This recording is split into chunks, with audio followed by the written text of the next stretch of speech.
All right. Good morning, everyone. It's Tom Dabertin in person, live in Hammond, Indiana, and this is the morning call on WJOB 1230 AM and 104.7 FM.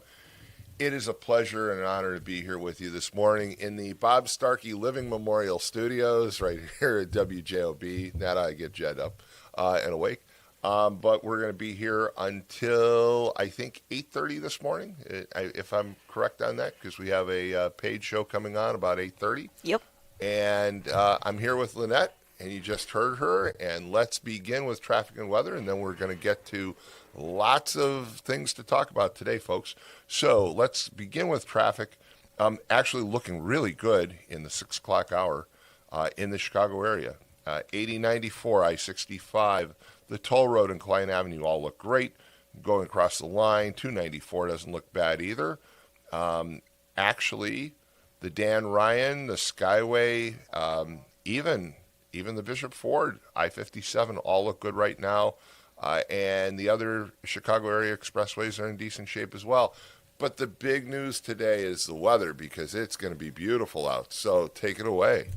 Good morning, everyone. Today we're at 44 degrees with highs of 71 and lows of 52. It's going to be warmer with a blend of sun and clouds, and then later tonight will be mostly cloudy and possibly a shower. And then tomorrow and Thursday we'll be having highs of 71 and lows of 31 with some sun, then clouds, and should be breezy. Not as warm in the afternoon with a couple of showers and a heavy thunderstorm. And then Friday we'll be having highs of 37 and lows of 29, and it should be breezy and much cooler with intervals of clouds and sunshine. And the roller coaster begins. It's a roller coaster ride this time of the year. We got back Saturday evening, and it was beautiful out. It was in the 70s, and Don and I actually took a bicycle ride. Decided that since we rode bikes down in Florida all the time, we'd take a bike ride, and it was great. Rode around the neighborhood, and then got up Sunday morning getting ready for church, and Donna says to me, "Have you been outside yet?" And I'm like, "No, why?" And she's like, "It's freezing."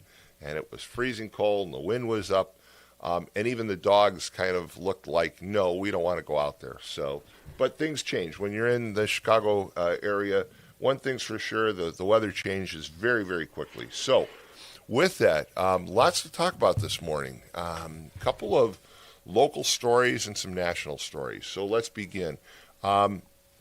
Locally, the price of gas. Got to mention this. So when I was down in Florida, driving back, started the drive back on Friday, looked at the gas prices, and the very highest gas prices, folks, are in Northwest Indiana, which we live in the shadows of one of the largest refineries in the world, and that produces gas for everybody. Doesn't matter what brand you buy, they produce it largely, and the cost of gas up here is dramatically higher. It's averaging right about $4.25 here. Everywhere else, even in Indianapolis, it's down at about $3.70. You get down into states like Georgia, it was barely $3. Same for Tennessee, same for Kentucky. Florida has no refineries. South Florida was $3.62. You get up here and it's $4.25. So that's one issue. Obviously, the war with Iran is going very well in our favor, and it looks like it's going to be very short-lived, and it's promising. And if that's the case, Donald Trump is an absolute genius, and we'll talk about that. And then there's a story about the Bow Wow Act. So I don't know if you're aware of this one, Lynette, but the Bow Wow Act basically was an act before Congress to protect police dogs.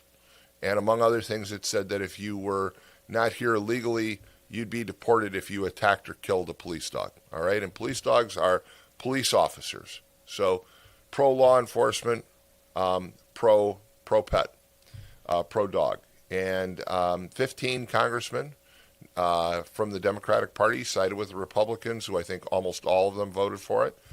And it passed the House. And to my dismay, Frank Mervan voted against it and didn't give a reason why. So that's a topic too. So we'll take your calls. We'll be here till 8:30, and we've got callers already, so let's go right to those callers. Good morning. How you doing? Good morning, Mike. How are you? I'm fine. I'm here. I'm back in the studio this morning. Okay, so you're back now. What's the temperature of your pool? The pool is I have no idea because the pump isn't running. So right around May 1st, we'll be able to announce the weekly temperature in the pool. But right now the cover Yeah. still has some water on it, so we got to get the water off. You know, I read that article that was put out about the powwow, about the HR Act 4638, aka about the bow wows, and that our first district congressman Frank Mervan did not vote for it. So that tells you he doesn't care if a police officer gets shot or protected from getting shot. He doesn't care if a police officer or a canine dog gets shot, or when the last State of the Union, a person that was shot in the military, they give him a medal. He wouldn't stand up, and that, you know, like that kid that had cancer wouldn't stand up. You know, it tells you about our local politicians, and they're not for us. The Democrat politicians up in Washington, they're not for us, or our local Democrat politicians are not for us. Well, They're I don't just think. looking Wait to a make minute. sure I don't they think you can say that all local Democrats are not for us. I think there's some Democrats that are pretty decent people, and I like to think of the individual. Again, I'm just dismayed and surprised by Mervan. I don't understand it. By the way, I do want to note that I sent out text message invites to both Frank Mervan and to his director of communications for him to come on. And I also sent an invitation to Barb Regnitz. Now, I did hear from Regnitz. She responded and said that she would love to, and she's going to be in touch and setting a date. I did hear back from Frank Mervan's director of communications that said that they'd received the message. So the message has been sent, and love to have them both come on and explain why they're running for Congress and talk about issues. You know, you're talking about the gas prices. Well, first thing, some good news. They're celebrating 100 years of the Route 66, and there's a guy that's going to be going from Navy Pier all the way to a pier in California. But when I used to drive a truck many years ago, I don't know if it was Missouri or the route of Route 66 going out there. In my semi, I had to take part of that route. I remember it. Man, it's beautiful. You know, but talking about the gas prices and everything, the groups that I'm dealing with now, diesel prices over $5 a gallon, okay? Some of the drivers sent me messages and was talking that, okay, the companies haven't raised the rates yet for the pay that these owner-operators. So they told their company when they tried to dispatch them on a load, they said, well, that load don't pay enough. I got to pay for my fuel. I'm not taking that load. Let somebody else haul that cheap freight. The company's got to raise the rate because of gas. But the thing is, you know, I was in the grocery store yesterday, or a few days I've been shopping, and you go up to that aisle up there, and they'll say, would you like to round your money off? You know, right now, every penny I need so I can put in my gas tank. I told them, lady, no. When the gas prices go down to about $3 or less, yes. And then like now, I won't donate to anybody because right now I need that money to put in my gas tank. But another thing is about the veterans. You know how this bow wow thing is. I'm one of these. I support everything of the police, the EMSs, or anything of the cities. When I'm standing in a store and I'm walking around and I see somebody's got a hat or a jacket on and said they're a veteran or they've been in the service, I turn around and I shake their hand and I thank them for protecting our country, you know. But it's getting crazy, you know. And then at least you didn't have to stand in line for 7 hours to get a flight back. You drove back, you probably got quicker. I bet you by the time you left Florida, you were halfway back when somebody just got through the TSA line.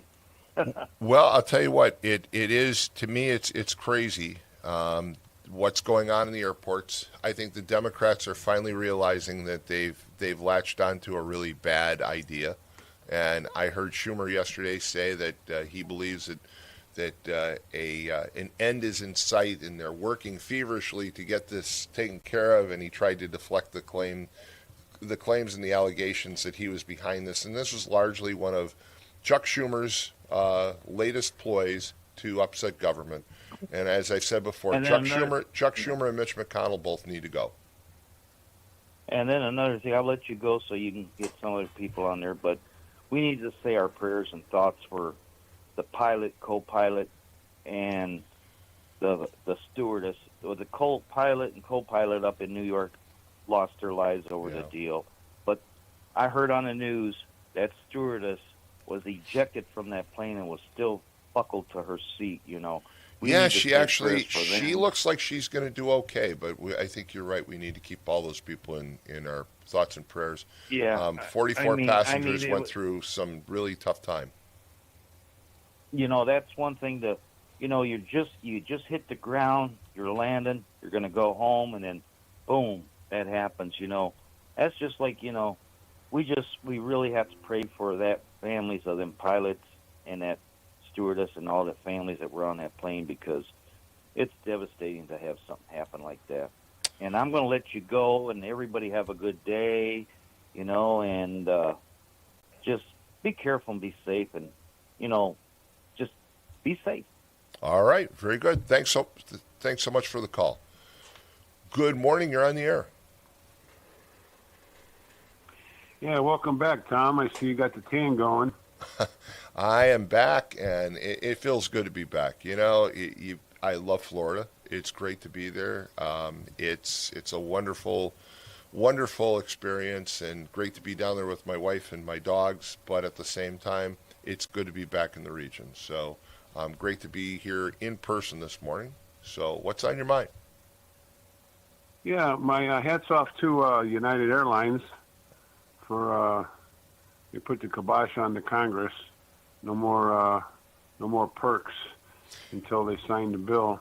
Yeah, I think that's I think that's a move. I think that's a move that I'd like to see everybody do. I mean, again, there is a certain level of decorum for Congress and for the president and the vice president and everybody else, the elected officials and cabinet members in this country, but giving them, special consideration when they're causing the problems that are existing doesn't make sense, and I think that was a good move. I also got a couple things here. You're into books. You ever see that book? It's by Steve Quorum. It's called Green Breakdown. I've heard of the title. I don't know a lot about it, but the Green Breakdown. I've not read it. It's about these big places they're building, and sucking up all our water and our electricity and everything.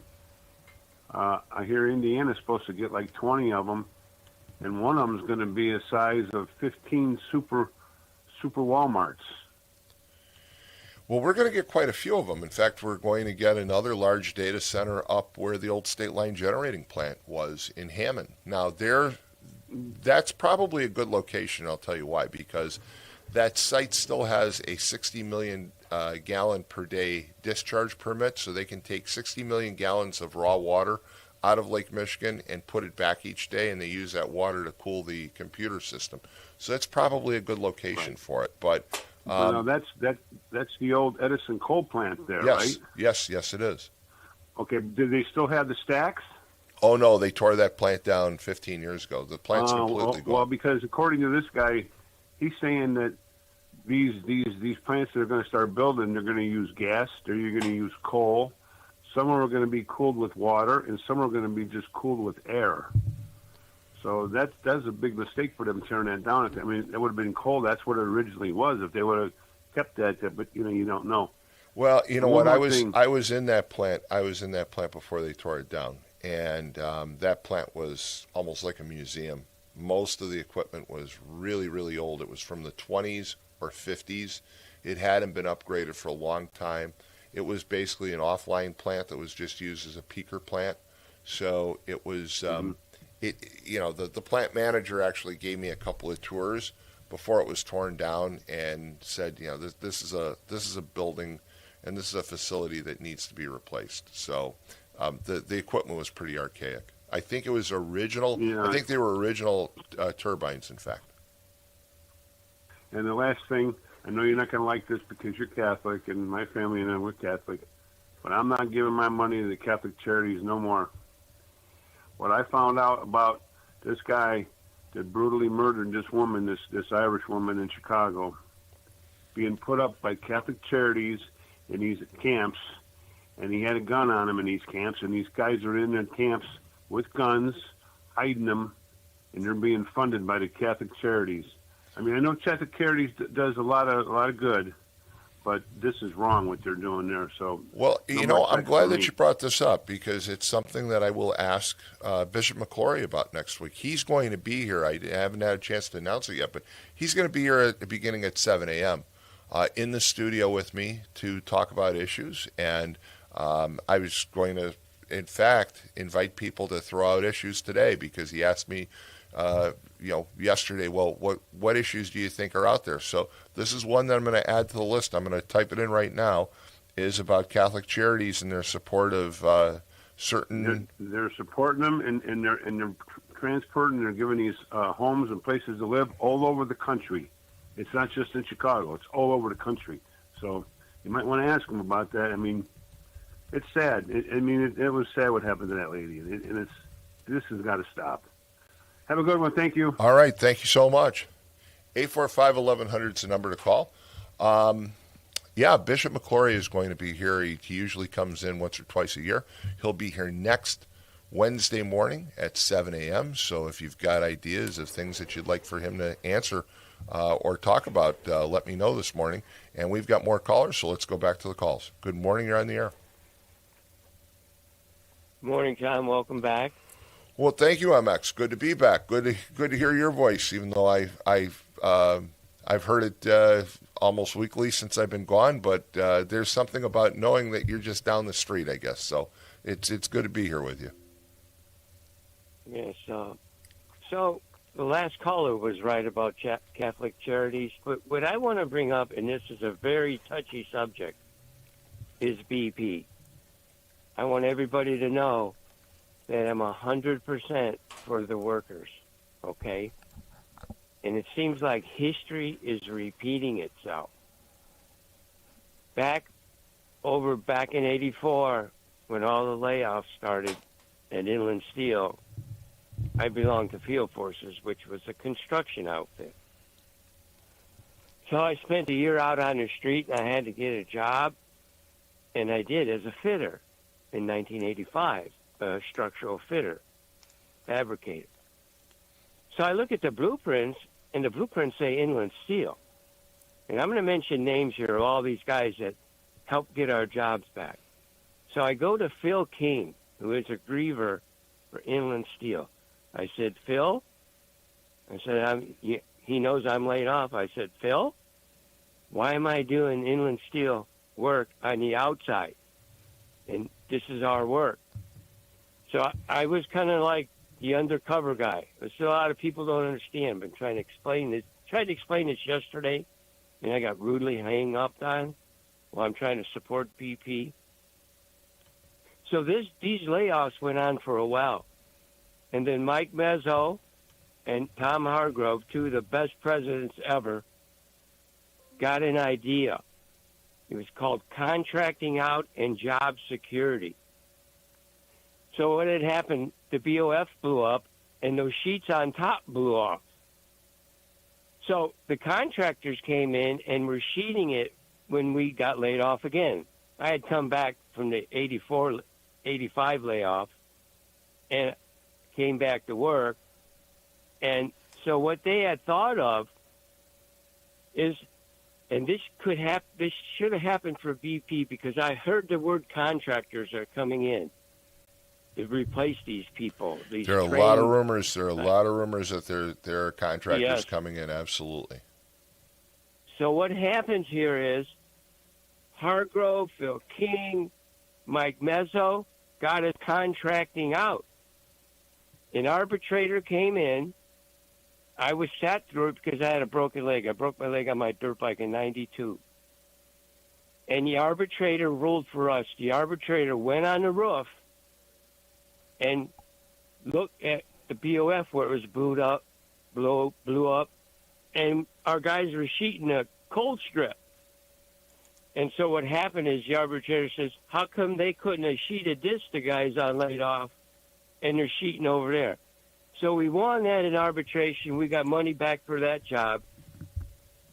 So what happened was Mezzo, Phil King, and Tom Hargrove got us contracting out.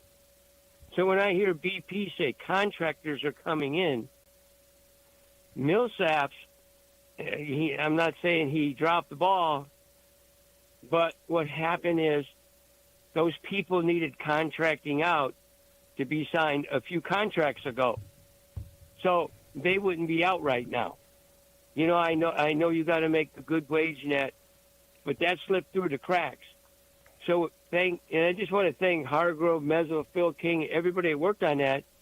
We all came back to work, and what happens is we get the jobs first. That means BP guys will get the jobs first, and then when the overload comes in, the contractors can come in. They can't come in unless we're overmanned, and they can't lay us off first. Now, let's go back to Trump. You know, Trump is bad yesterday. All day long I heard Trump is bad. But when Trump made that deal with U.S. Steel, he made the deal, you can't shut nothing down and use your own steel. Now, you could read that until I'm out of office. So Trump put in a contracting out job security clause. And I'm trying to explain this yesterday, and I got rudely hung up on with all the experience I got. And what I was trying to explain, that Trump is so bad, but when Trump made this deal, now if Cleveland Cliffs would have made the deal, you read Lorenzo Conclave said, we got to cut and slash. But when Trump made that deal with Japan, that you can't do any of this shutting down places until he's gone. So I'm trying to explain the U.S. Steel deal, how Trump was instrumental of making a job security. And then for the U.S. Steel guys, and then nobody mentioned Trans-Pacific Partnership. And I sat up there all that time when we were at Southworks and mentioned Trans-Pacific Partnership, and if Trump, on his first day, he got rid of Trans-Pacific Partnership. Remember you guys wanted to give me the hook? I talked for 20 minutes. I remember the bike ride, the famous bike ride. Yes, sir. And then Andy Quinnell stole my keys on my Harley. And so I looked like, who stole my keys, guys? I know you guys are fun around, but you said, give him the hook. But I said I came in as a contractor right here in 1986 at the old U.S. Steel. Okay? Mm-hmm. So I know what I was trying to put out Trans-Pacific Partnership in 2012. I was telling everybody about Trans-Pacific Partnership because I got it from the union guys, right? Mm-hmm. And so Hillary was going to advocate for Trans-Pacific Partnership 42 times. So when I had done, I was always a Democrat, and I said, why would I want to cut my own throat? So what I had done, I had voted for Trump. That's all I heard yesterday, how bad Trump was. Well, here, let me just interject. Trans-Pacific Partnership. Let me just interject something. The futures price on oil is dropped below $86.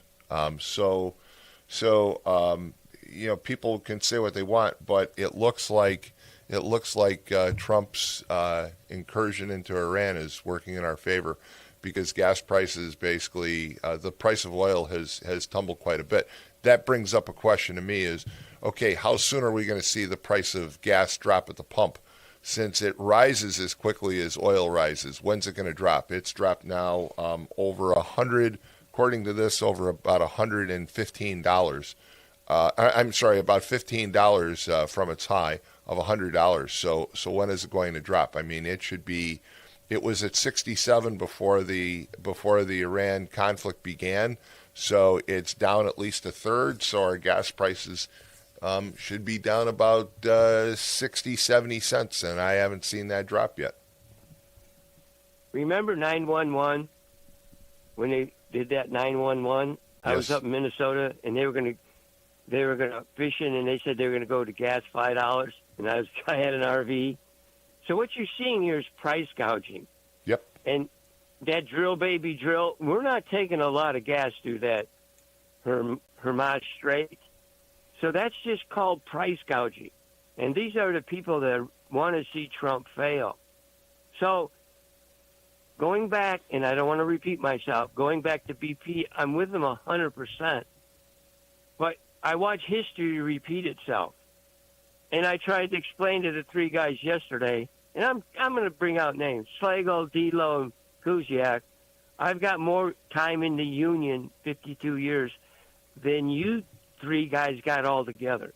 So don't tell me when you come on and you talk Trump is bad, and Trump made Trans-Pacific Partnership, he got rid of on the first day, and then he made a deal with Japan. You can't shut everything down until he leaves. Don't come on the airwaves with somebody with this much experience and say Trump is bad. Okay, can I just ask a favor? Can I ask a favor? You and I have been friends for a long time. One of these days, I want you to say Trans-Pacific Partnership 3 times fast. I got to look in the mirror. No. Remember I used to look in the mirror and say Mary Worth, and she'd appear? Right. But no, you don't have to look in the mirror, but I just want to hear you say it 3 times fast. And I pound Trans-Pacific Partnership, Trans-Pacific Partnership, Trans-Pacific Partnership. You can do it. I can't do it. I didn't look in the mirror. I don't think anybody you mentioned this morning. I don't think Jed. I don't think Dave Kuziak. I know I can't do it. Andy Quinnell. None of us would be able to say it that fast 3 times in a row. So you win.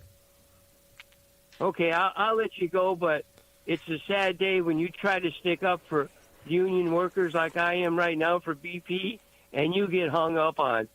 And it's not fair. It's really not fair. And I'll let you go, and you let me give my experience, and I appreciate that, Tom. Hey, I'll tell you what, Bye-bye. MX, anytime, and you have great experience, and I have great respect for what you've done in your career and for all the other things that you do, including, let me not forget, the cleanest alley in America. Okay?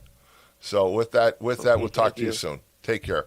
Let's take a quick break. You're listening to The Morning Call on WJOB 1230 AM, 104.7 FM. We'll be right back. Tech Credit Union supports the essential role of union labor in building strong communities. That's why we offer hassle-free banking, financial empowerment, and a commitment to your success. Save for the future, handle life's challenges, and trust a partner that stands by hardworking union members. Tech Credit Union, the better option for you and your money. Visit techcu.org or call 800-276-8324. Tech Credit Union, supporting union families every step of the way. Summer's coming, and Deep River Water Park is taking applications for all positions. We have jobs both inside and out for all ages that offer great benefits. Free admission on your day off for you and a friend. Free uniforms, paid training, make new friends, flexible scheduling, and more. To apply, just go to deepriverwaterpark.com and you're on your way to a summer of rewarding fun. Deep River Water Park. It's simply splash-tastic. Plumbers Local 210 is building the future, and we're looking for service plumbers to join our team. Our training center invests nearly $500,000 every year to make sure our members are the best in the industry. From a 5-year apprenticeship and an associate degree at Ivy Tech to ongoing certifications in safety and new technology, our plumbers are trained for excellence. Every member is drug tested and licensed for your safety and peace of mind. When you need plumbing work done, make sure you ask for the license. It's your right to ask. Introducing Powers Health, a health system with a new name and a strong legacy of caring for families in our community. One with a tradition of advanced specialized services and a vision for the future. One with a commitment to medical excellence and compassionate care. Everything we do, everything we believe, powers health.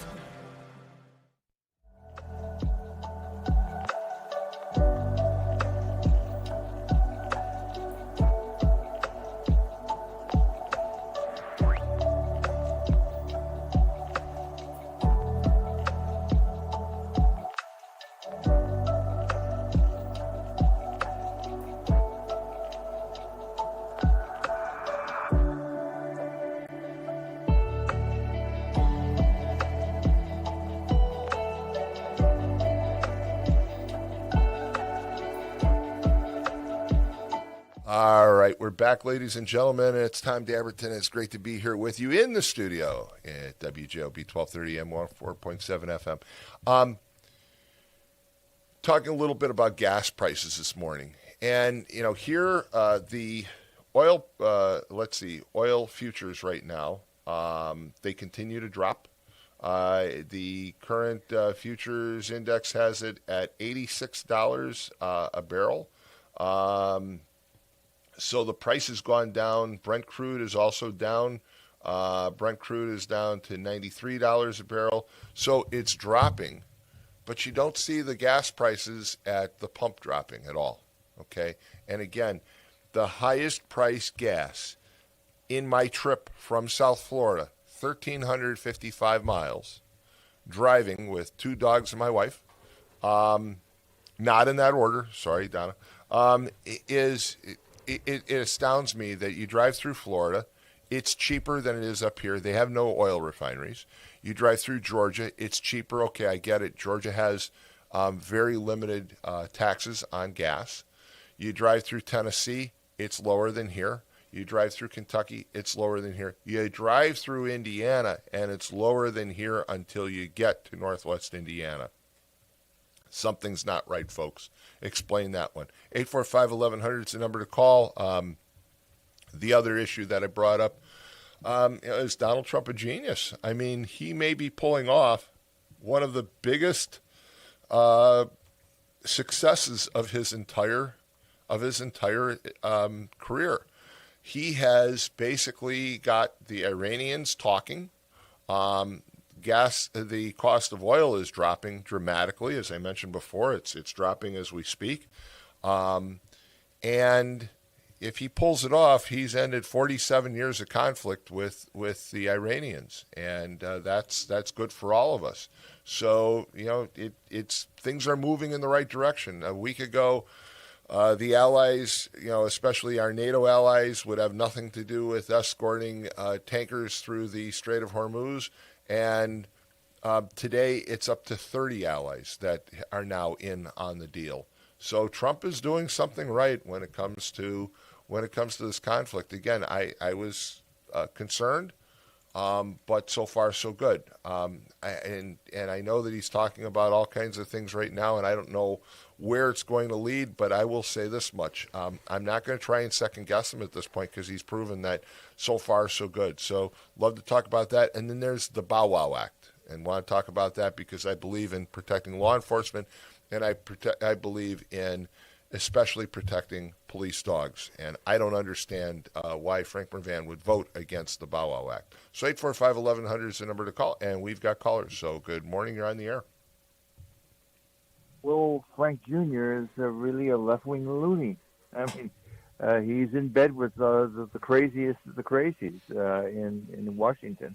It's not unusual that our congressman behaves one way here in Northwest Indiana, and they are different in Washington. But nothing as different as Mr. Mervan is. It's just the extreme between Mervan Jr. in Northwest Indiana versus Mervan in Washington is dramatic, huge. It's a little shocking and disappointing. And again, there are. I get it. Look, he's a Democrat. He got on House appropriations, so you have to stay in step with the leadership of the Democrats in Congress. So Cory Booker and Pelosi and people like that are kind of telling him what he's got to do. But it seems to me that at some point you say, look, I've got to vote to represent the people in my district. And I don't know that there's too many people in Northwest Indiana that would say, no, I'm opposed to a bill that would basically add additional criminal protection to police dogs. And it says that if you are here illegally and you attack a police dog, then you get deported. Well, there aren't too many people that say, well, we should keep people here no matter what, except, Pritzker maybe.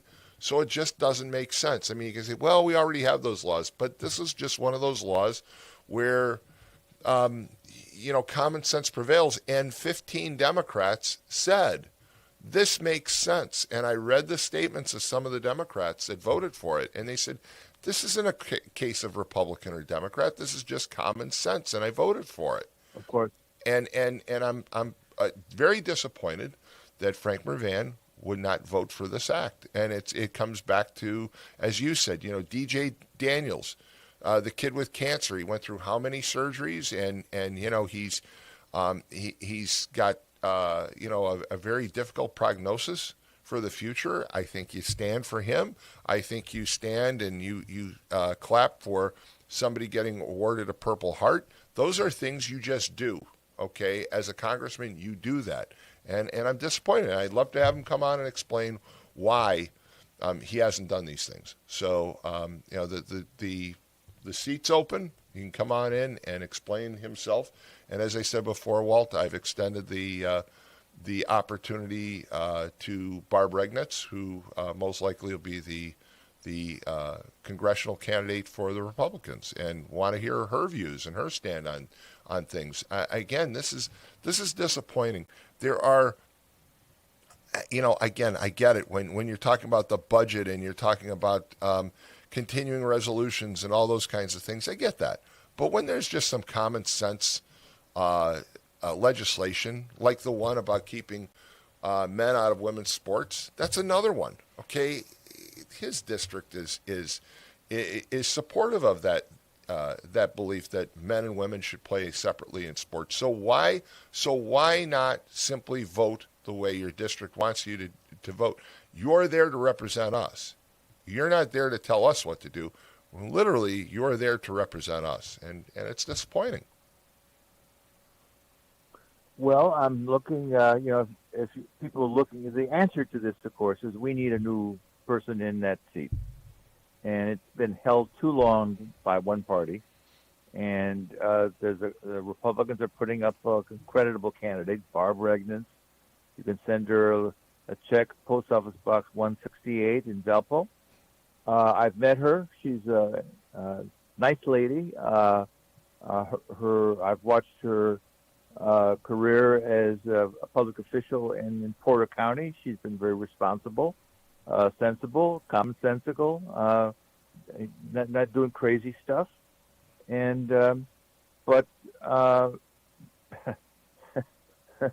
Mervan Jr., I mean, there were 15 Democrats who were willing to go along with a commonsensical thing, but our boy, and he has his supporters, like, for example, Kuziak, for example. He's a rabid supporter. Well, Kuziak is friends with him, and I was friends with Frank for many years, and Kuziak is friends with him, and that's fine. And support your friends. I'm not going to fault Dave Kuziak as far as supporting Frank Mervan.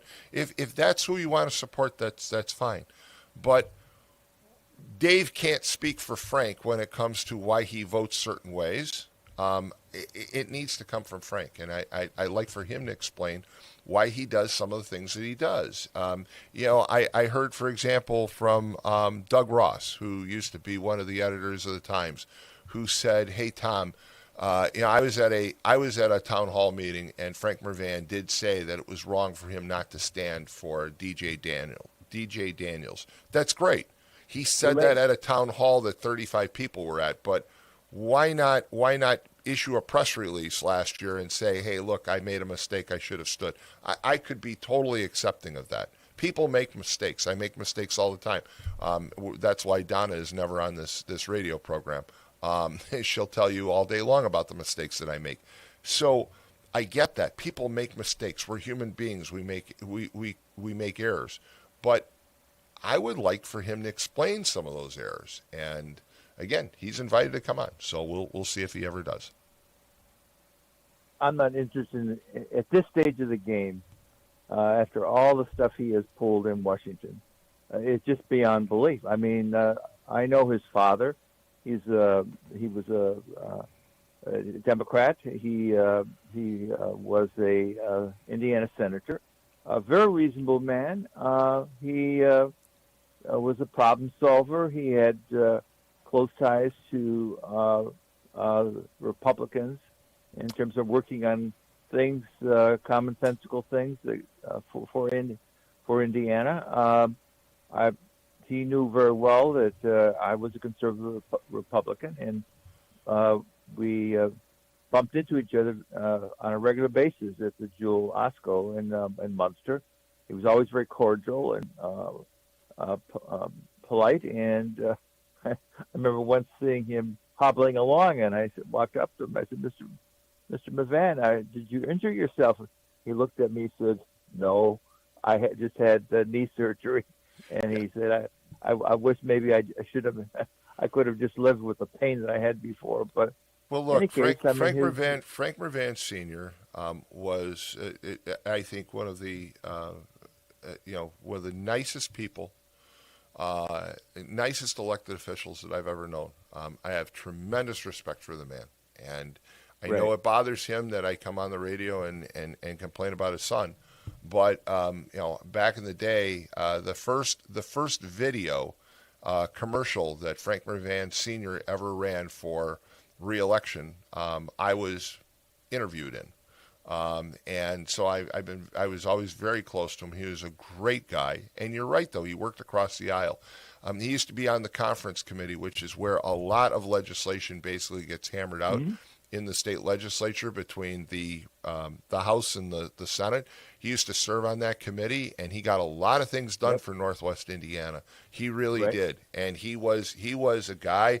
I remember when Ed Charbonneau first became a state senator. I know Ed very well, and Ed said, "Well, I got to take some pointers from Frank Mervan because he knows how to reach across the aisle and how to get things done." So I'd heard that comment from other individuals for years, and again, I don't harbor any ill will whatsoever toward Frank Jr. I just wish that he'd explain some of his actions. So, hey, Walt, thanks so much for the call. We got some more callers. Could I ask you what Mervan Sr. says? I mean, what happened? Does he have any opinion as to how Mervan Jr. Moved so far to the left? I don't even think that's I don't think that's a fair question. I don't think that, everybody. I mean, that would be like asking a question of me about my son, and I would never even fathom the idea of asking that kind of question. Frank Mervan Sr. A great individual, but I wouldn't ask. I would never ask a father your opinion of your son. I think it goes back to George W. Bush and his love of his father and vice versa. So I don't think you can ask that. Hey, thanks, Walt. 845-1100 is the number to call. We've got more callers. Good morning. You're on the air. Hey, I forgot to say one more thing. I usually don't call in twice, but you heard on the news, an 18-year-old Loyola student was shot by a illegal migrant. Okay. Yes. Now, here's how dumb the Democrats are. Okay. Pritzker's keeping his mouth shut. Hold on, though. Wait 1 second, Mike. No, Mike, wait a sec. Wait, Mike, no, because I want to explain something to you. You call and you always say, here's how dumb the Democrats are. Here's how dumb J.B. Pritzker is what you really need to say, okay? Because it would be like me sitting here saying that all truckers are dumb, and I would never say that. So I think you it's wrong to say all Democrats because you're talking about J.B. Pritzker, who is a jackass. I agree. Yeah, but a Democrat lady from Illinois, it come right out of her mouth, and she said it. She says, that student was at the wrong place at the wrong time. No, the courts should not have, after the second time, should have kept him in there. I agree. That was an alderwoman. That was an alderwoman out of Chicago. Yeah, and she says, that student was at the wrong place at the wrong time. Now, how do you think that family thinks about that lady saying that about their daughter being killed by an illegal migrant? That's all I got to say on that one. Well, you're right about bringing that one up, and what happened to her should have never happened. It points to the issue of getting bad individuals out of this country who came here illegally. Okay, and I think most people support that. Although there have been some people that I think have viewed it as an attack on, they let's say it this way. Some misguided views on that. I think most people say if the person is a criminal, criminals belong in jail, and they probably don't belong here in this country for the most part. And that was a horrible situation with her. So I agree. Yeah, and then another thing, I'm going to let you go because you're busy, but just think, I heard yesterday, I think next month, NIPSCO's contract is up there negotiating on that one now. So now we're going to might have a problem with NIPSCO and BP now. So, Mike, real fast, I gotta bring this up. I got 2 letters recently from NIPSCO, and one is, Dear valued natural gas customer, writing you to inform about a billing discrepancy that affected some of NIPSCO's natural gas customers. And it basically, this letter says that you've been identified as a customer whose natural gas meter has AMI technology installed and has not been impacted. Okay, there's no proof. This is about as phony a letter as I've ever read, but it's from NIPSCO. It just says, "Oh yeah, we had a problem, but we don't trust us. Trust us. We've identified." There's no proof that they've identified me, and then because it doesn't even have your account number on it. And then I got one from NIPSCO Service Partners about all the dangers that exist with maintaining a home, and how you can trust NIPSCO to provide economical and professional service to repair your appliances, your sewer lines. They'll take care of anything and everything. Your water lines. I think the last people I'm going to trust right now is NIPSCO. I mean, why are they spending money sending out all this stuff? It just clogs up the mail system. Okay, well, I'm going to let you go. I just want to bring up about that 18-year-old that was killed by an illegal migrant, Yes, thank you so much for bringing that up. Thank you. 845-1100 is the number to call, and we've got more callers. Good morning, you're on the air. We lost them. We lost the callers. Yeah, did you see this one, Lynette? So it comes out in the news that NIPSCO had a problem with their automated metering infrastructure, AMI, okay, and that it caused some customers to be overbilled. And they send this out, okay? Now, this letter doesn't have my name on it. It doesn't have my account on it. It just says, trust us, we've looked at your account and we've made sure that you're not one of them, all right? Where does it say we've looked at your account and you're located at a certain location? It's just a form letter, all right? And they just sent that, and it says trust us. Trust them? Yeah, trust them? Really? And then they send out the same day I get this NIPSCO service partnership. If your water or sewer line needs to be replaced, it could cost you thousands of dollars.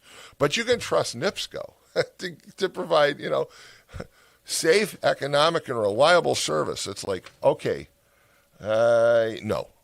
I mean, my electricity goes out all the time, all right? You live in East Chicago. I think you were out for a couple of days recently. Mm-hmm, yep. So you're going to trust NIPSCO to maintain anything in your home? I mean, this is crazy stuff. I mean, are they?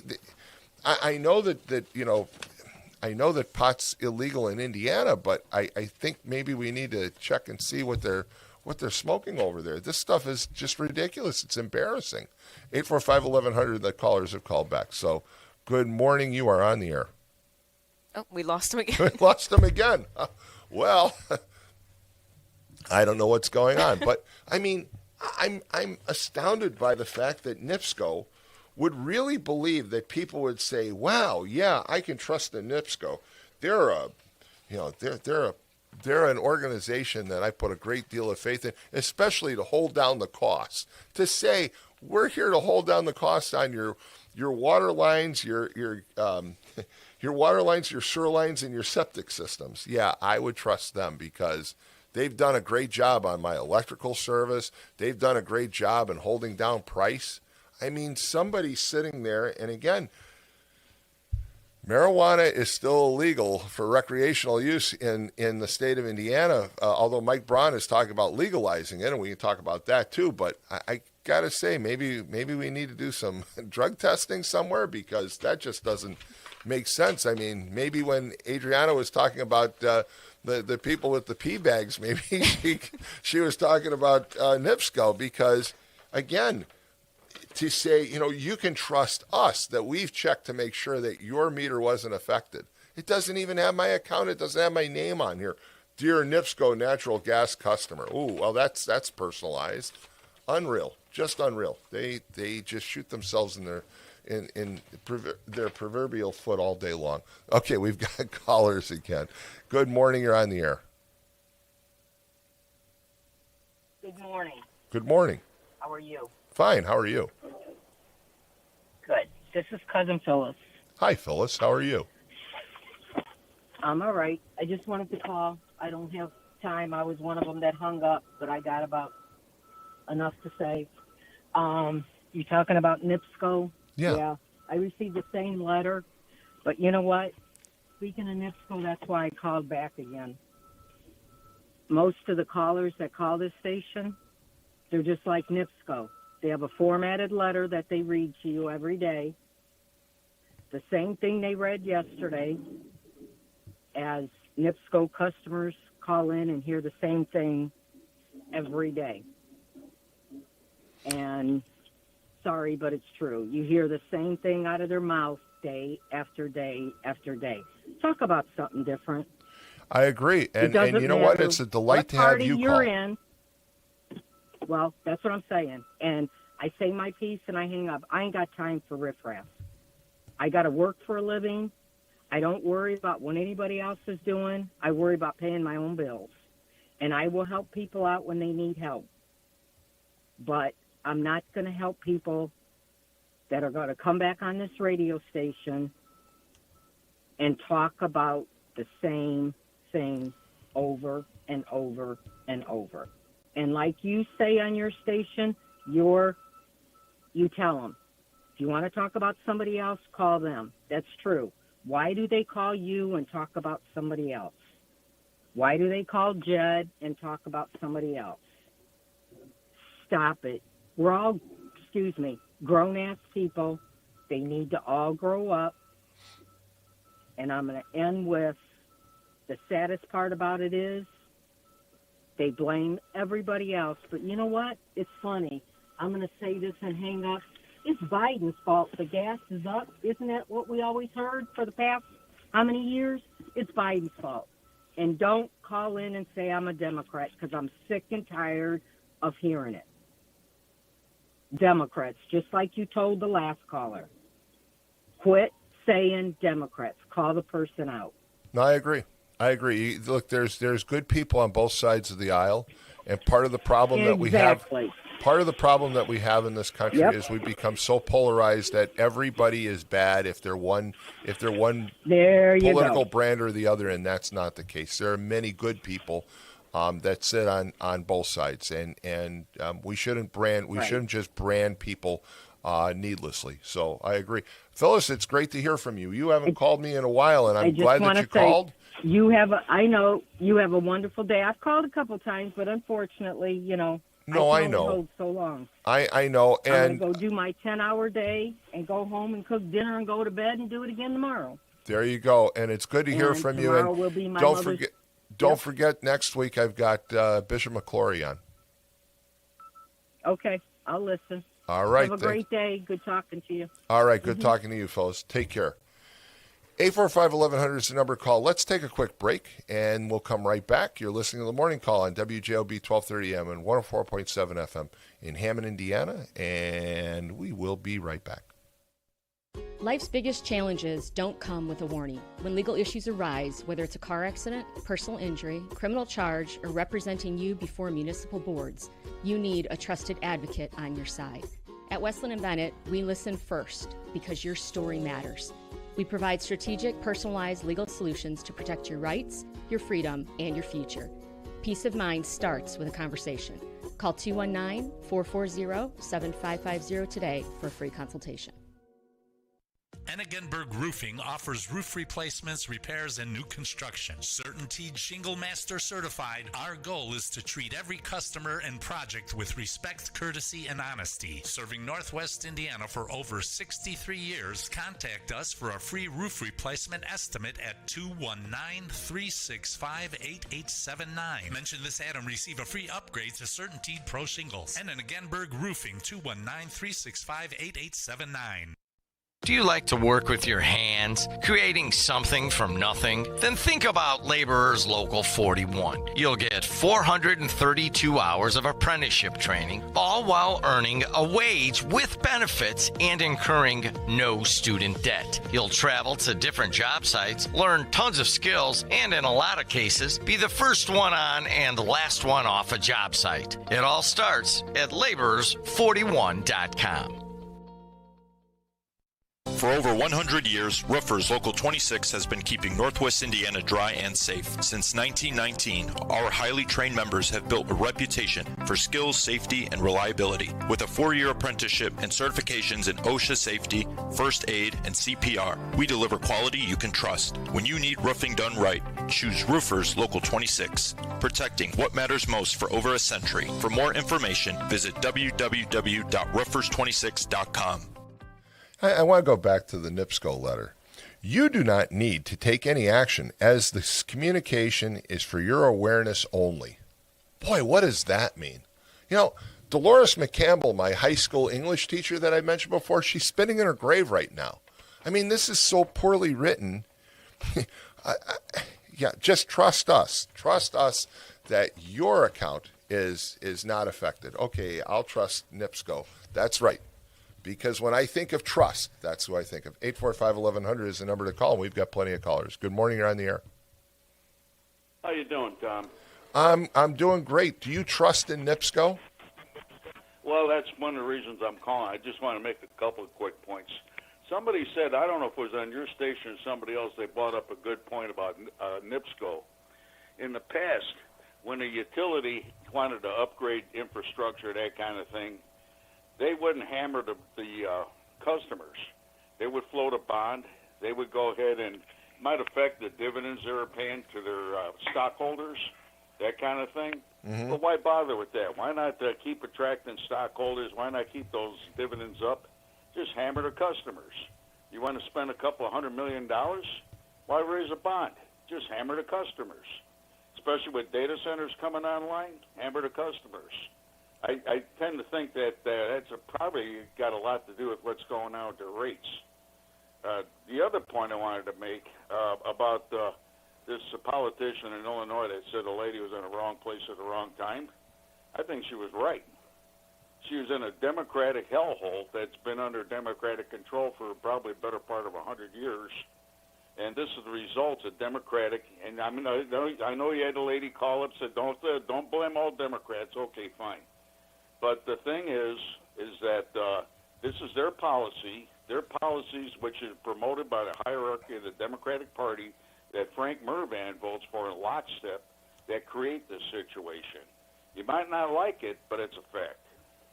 Well, again, I think what was said by that woman was totally egregious. And to be honest with you, I wasn't very impressed by what J.B. Pritzker said either, because Pritzker immediately tried to blame the Trump administration for her death, which I think is about as contradictory as you can get, because he said Trump hasn't done enough to remove illegals who commit crimes from the streets. And I'm thinking to myself, wait, you guys haven't cooperated with the Trump administration at all, and then you have the audacity to say that. So, but Pritzker is a windbag. He's a hypocrite, and it's just like when he tells people that everybody needs to pay their property taxes, and then he tore all the toilets out of his mansion so they didn't have to pay as much money for improved plumbing. Right. Well, that's where the press comes in. It is their job to hold these idiots' feet to the fire, and for him to be able to get away with a bold lie like that, and no pushback from the press on it, no editorials in the papers or anything like this. They just keep getting away with lying, and unfortunately, a good part of the public, if these kind of lies are allowed to be promoted over all these years, eventually the voting public just, I don't know, they burn out or whatever. They just accept this as truth. Well, and so you wind up with this situation where you got people literally promoting anarchy in our country, and that's promoted as a political platform, and people like Frank Mervan vote in lockstep in order to keep their job. Well, when it comes to the news media, especially the legacy television news media, they're in free fall. Their ratings continue to shrink dramatically. And the generations that are propping them up basically are your generation and mine. Our generation is the one that's propping them up because people like Lynette, my son, my daughter, their friends, they don't watch television news anymore, and it's going by the wayside. So, hey, thanks so much for the call. 845-1100 is the number to call. We've got more callers. Good morning. You're on the air. Hey, Tom. Good morning. Good morning. Hey, this one's for Cousin Phyllis, Tom. Tomorrow, the Cubs open against the Nationals, correct? I am not a Cubs fan, but my wife said something about opening day, yes. Okay, so whoever wins, how does that affect your life, Tom? Well, if Phyllis, I can't speak for. If the Cubs win tomorrow, my wife will be in a very happy mood. I can say that. Does it affect your finances at all? It does not, and you're right. It's entertainment. It's part of entertainment. Okay, so the reason, Cousin Phyllis, people like Walt and MX and Mad Mac and Mont call in and talk about these things is because it directly affects us.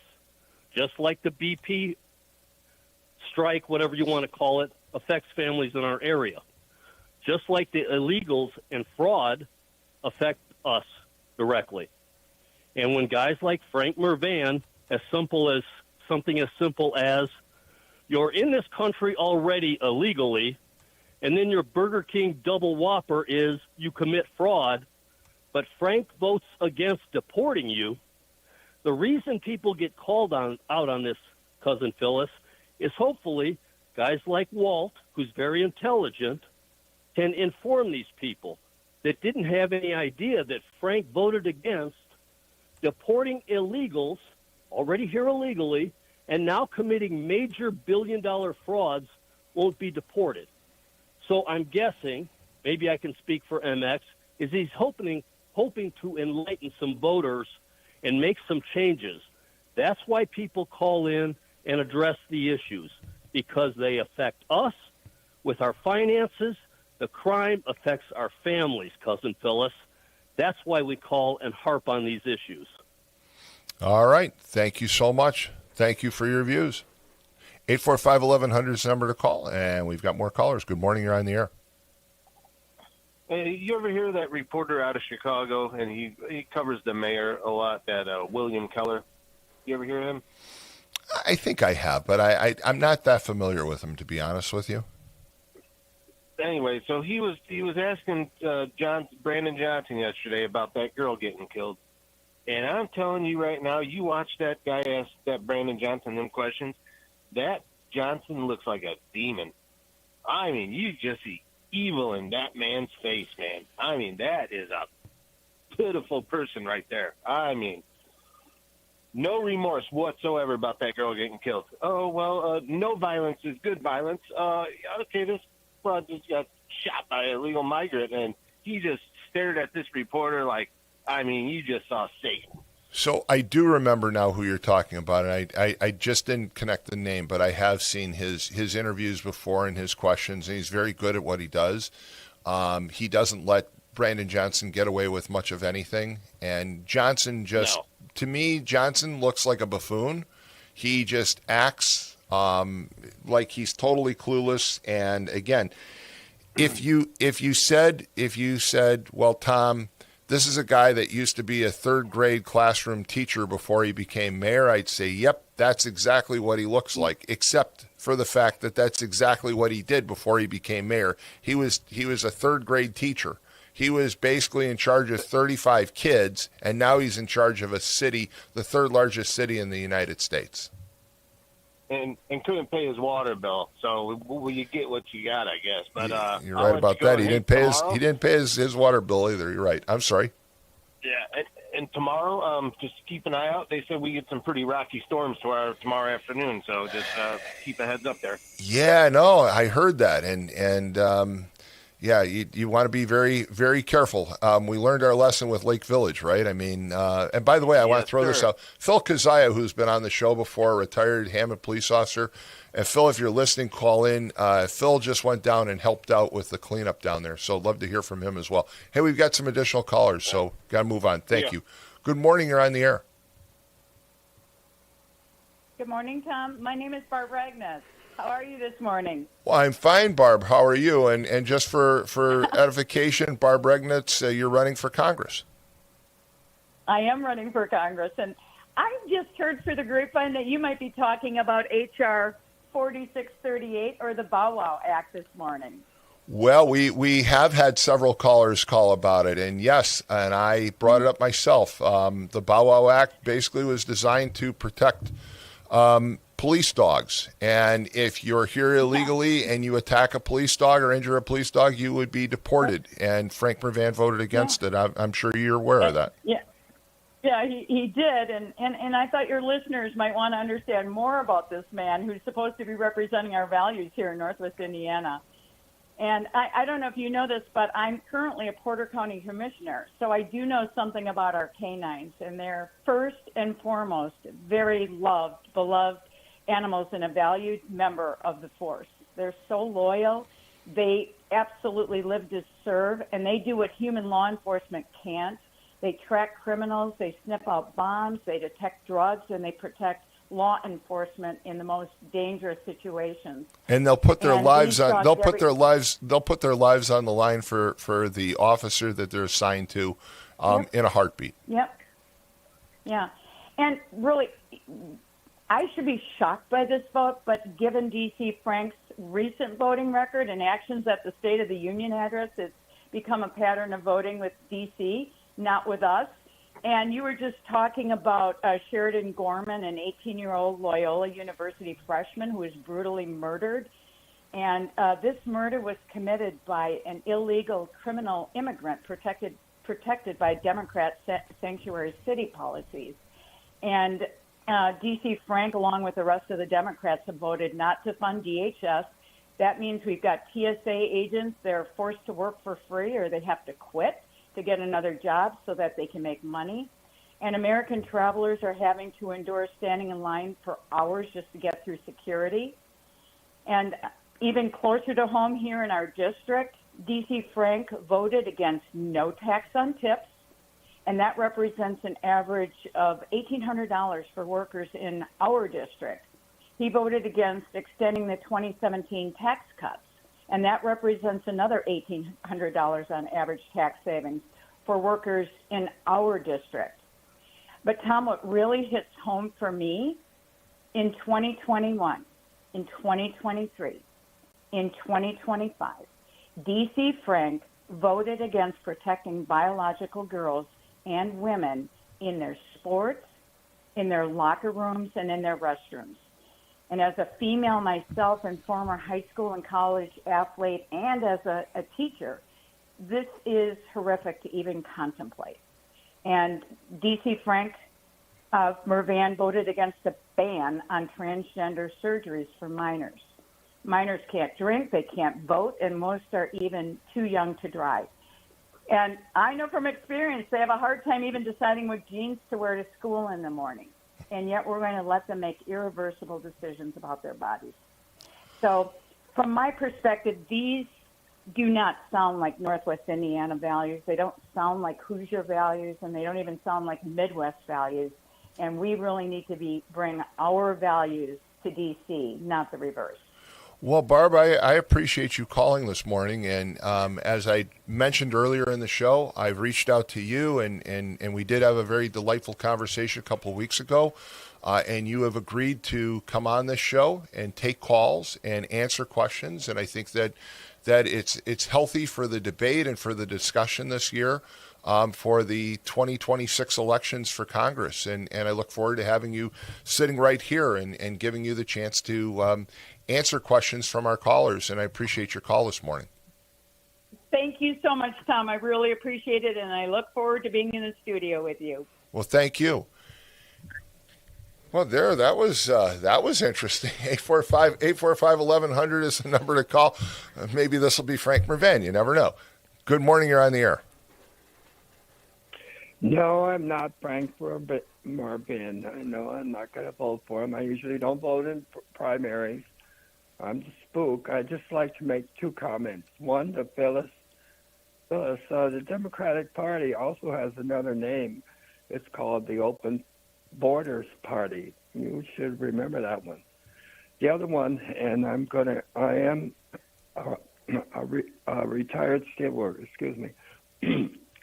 What I'd like to say to that guy, and I normally don't call a station, I usually watch C-SPAN, but I heard him make that comment about BP. What he doesn't realize, and I discussed this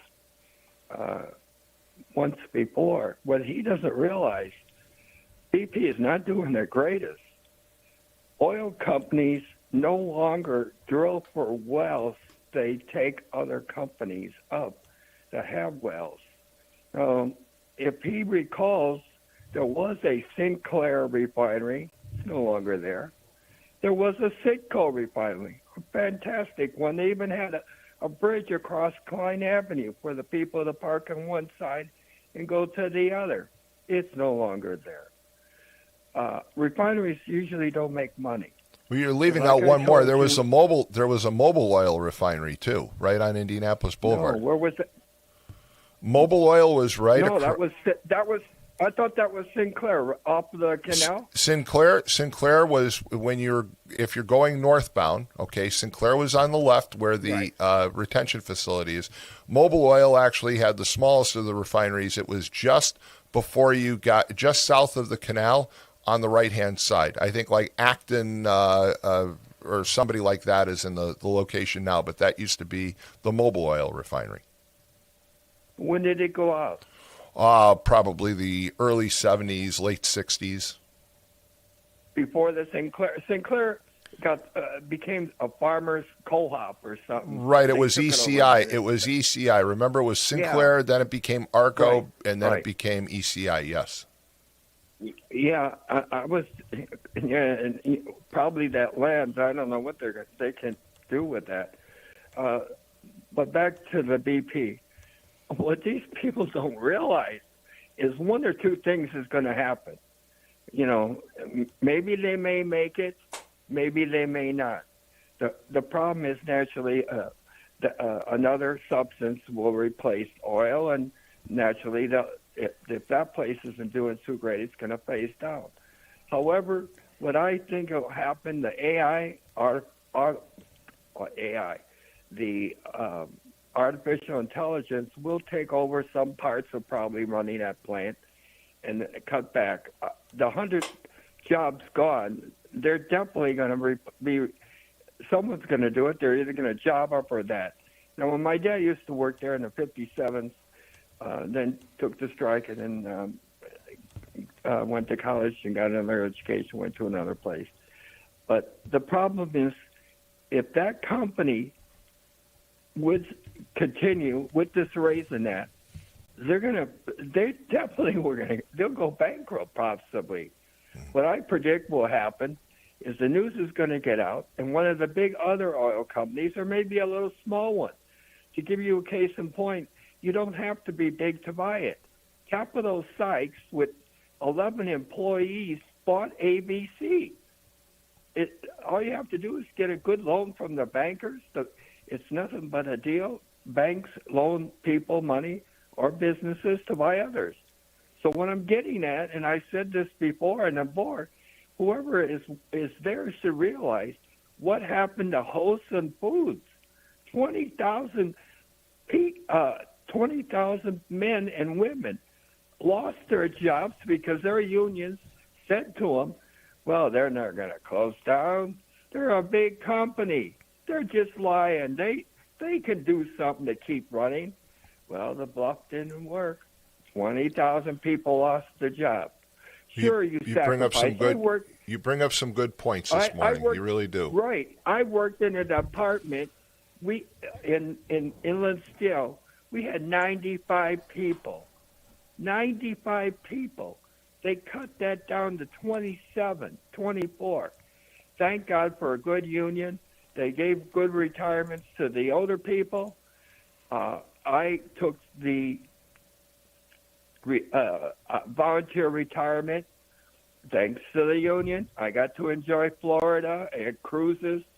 I got paid for it because I was worried when I got that offer. I was scared.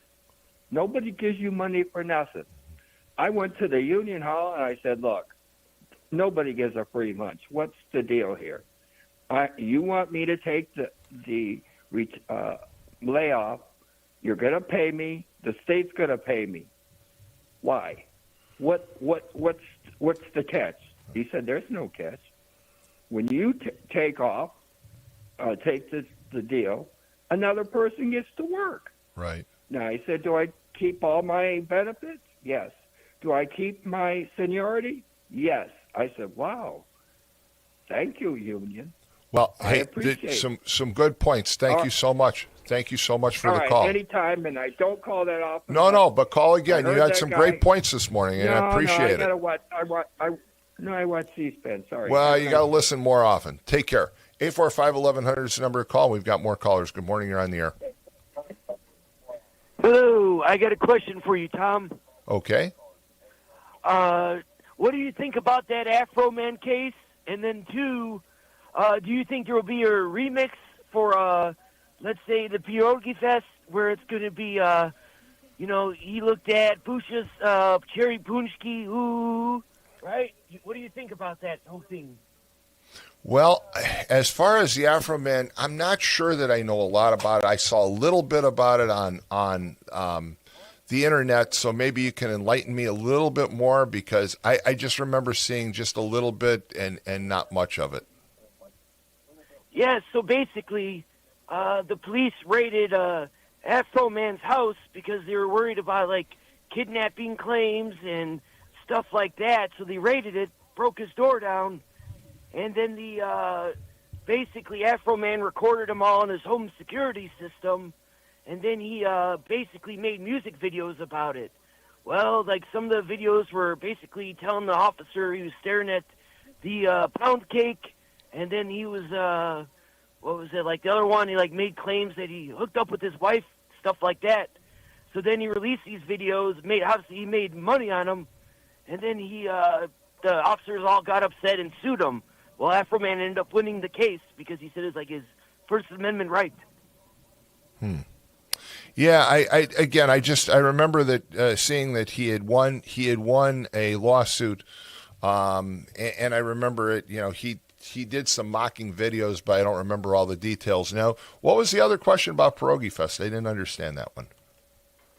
Oh no, like, since Afro Man made a song called, like, I think his name was Randy Walters, looked at Mama's Lemon Pound Cake. Ooh, that's a lyric. Could we get one instead of like that stared at Pusha's Cherry Punchki? I get you. Reference in there. I get it's you. lyrics So from the song. So some satire. I get it. That I don't know about. I've retired from chairing Pierogi Fest, so that one I have to leave to somebody else. But I appreciate the call. That's a pretty funny concept, pretty funny idea. Hey, thanks so much. 845-1100 is the number to call. We're going to take a quick break. You're listening to the morning call on WJOB 1230 AM, 104.7 FM. We'll be right back. Are you sausage curious? Who's ready for a Polish? Big Frank Sausage has the very best Polish food in the region. You had a mouthful of Big Frank sausage? We have a full bar, dine-in, carry-out, delivery, and catering available. I've had a mouthful of Big Frank sausage. I've got a mouthful of Big Frank sausage. 219-378-9556. Smacznego i na zdrowie. Who's ready for a Polish? It's the simplest expression.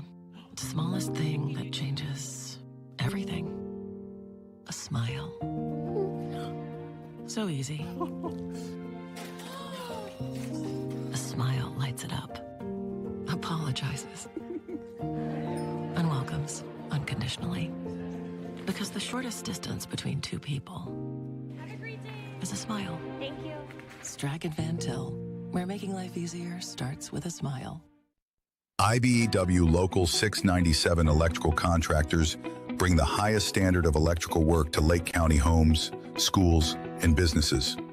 From everyday fixes to once-in-a-lifetime builds, we don't just get the job done, we get it done right and up to the highest safety standards. When you need electrical work, hire the professionals who power Indiana. Powering Indiana, Lake County, bringing excellence to the job, creating a brighter future for our community. It's the simplest expression. The smallest thing that changes everything. A smile. So easy. A smile lights it up. Apologizes. And welcomes unconditionally. Because the shortest distance between two people is a smile. Thank you. Dragon Van Til, where making life easier starts with a smile. All right, folks, and we're back, and we've been talking about a lot of things. The Bow Wow Act, you just heard Barb Regnitz call, a candidate for U.S. Congress from the Republican side. She's a Porter County commissioner, and she called out Franklin Van, as others have this morning, about not supporting the Bow Wow Act. We've had discussion about everything from Afro Man to the BP oil strike, but I just got a text message, and this is a story that just really, really bothers me. And that is a story that came out yesterday that an Indiana woman has been charged with first-degree murder in the connection with a triple homicide in suburban Creek Township. And it was a woman from St. John, Indiana. Her name is Jenna Struble, and she is charged with 9 counts of first-degree murder. I can't believe that somebody 30 years old, a young woman, can go and show that much hate, that she killed her former boyfriend. He's the father of some of her children, and then killed his parents as well, and just really executed them. And I'm just so shocked by the crime. She's left. Basically, she's leaving her kids now. Her kids have been orphaned by her actions, and she's going to go away for a long time. Luckily, she committed the crimes in Illinois, and they don't have the death penalty, because if she had done it in Indiana, she'd be facing the death penalty right now. But the text message just said, "Hey, are you going to talk about this, and what do you think?" My thoughts is that we've become too violent of a country. We've become too violent of a nation. Don't tell me that this has anything to do with the prevalence of guns, because it doesn't. What it has to do with is the fact that we have people who think it's okay to go and shoot 3 people to death, and that's what's really, really just bothersome. I just can't believe that that somebody could do this, and I guess that's really the best way I could sum it up. And I mean, Lynette, you're shaking your head in agreement. It's just shocking, isn't it? Mm-hmm. I mean, to kill 3 people. Okay, you're mad at your boyfriend or your former boyfriend or whatever he was to her is one thing, but then to go and kill his parents too, and to show that much rage and that much anger, it's just shocking. And I'm really, there are some news stories that bother me, and my wife mentioned that one to me yesterday, and she kind of knew. That's something that just bothers me. The fact that you could kill 3 people, and you're ruining the lives of your children. I grew up in a family where my dad died at a very early age, and we were all very young when he died, and my mother had to raise us. And, she, years later, she said, look, she said, the responsibility I had in raising you kept me going through the worst of times. She said, I mourned my husband. She always said she was absolutely the love of her life. And she had this really great relationship with him. And she said, when he died suddenly, that she had to grieve, but she had to grieve late at night because she knew that she had to be there for her kids. And how this woman could kill 3 people and think that she was going to get away with it and that she was going to basically like move on with life. What, are you going to go home and hug your kids after you just killed the father of your kids? And you killed their grandparents and you shot them to death? I mean, I'm sorry, but there's something wrong with this country. And that's why I say don't categorize people, all right, when people call in. Look, there are good people and bad people, and you know, it starts with the debate when it comes to Congress. There are good people and there are bad people, and there's good Democrats and bad Democrats, and there's good Republicans and bad Republicans, and we need to think of people as individuals, and this really brings it home. And this is a person that's from St. John, Indiana, so I'm assuming that she has some wherewithal. I mean, you can't live in St. John, and you know, usually people that live in St. John are financially doing fairly well, and she murdered 3 people. She executed them, and just what a heinous crime. And you know, my heart goes out to those kids, because now they're going to be raised by someone else, and they've lost their grandparents, they've lost their father, and they've largely lost their mother due to the cruel, heinous actions of the mom. And it shocks me. So in answer to the text, that's my view. It really scares me. 845-1100 is the number to call. And we've taken a number of calls this morning. All of a sudden, it's slowed down, which is pretty amazing, because usually this is the busiest time. But we've had a lot of callers, including Barb Regnitz, who is the candidate for Congress on the Republican side. And you know, she did agree to come on. She said this morning she's going to come on. She is a county commissioner in Porter County, and she has a story to tell, and she'd like to tell it. So we're going to have her on, and we've also invited Frank Mervan. But again, I'm sorry, this text message just upsets me. So I'm going to switch to something a little bit more lighthearted for a minute, and that is, I sent you something this morning. Do you want to explain what I sent you? This is a restaurant down in Florida, and you actually looked it up, and I guess it's Peruvian. But it is, which is still Spanish, but yeah, I don't even think an SH is pronounced at all in Spanish, so I don't know what that word would be. Well, it is spelled Gashito. So I'm not sure even how to pronounce it, but it says really hot, spicy food, and it has flames. And it has flames coming off of the words, and it's Gashito, or is it Gasa? I don't know. Again, my wife and I have debated this. How do you pronounce it? Gashito? Gashito?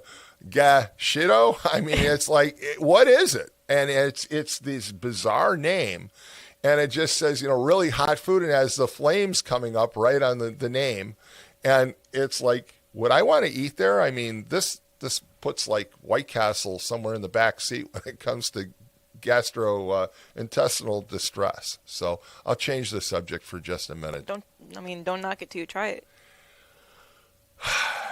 You know what? Now, see, it's people like you that get me in trouble, all right? You know, it's people like you that get me in trouble. You remind me that reminds me of my best friend Rick Mossels, because he's always challenging me to do stupid things, and we've been friends since we were 5 years old, and still haven't killed each other. But that's just joking. I would never kill Rick. Rick is a great guy, and Jed knows actually Rick and I from way back, and I actually got a funny text this morning from Jed. I was wondering how it is that I first got to know Jed.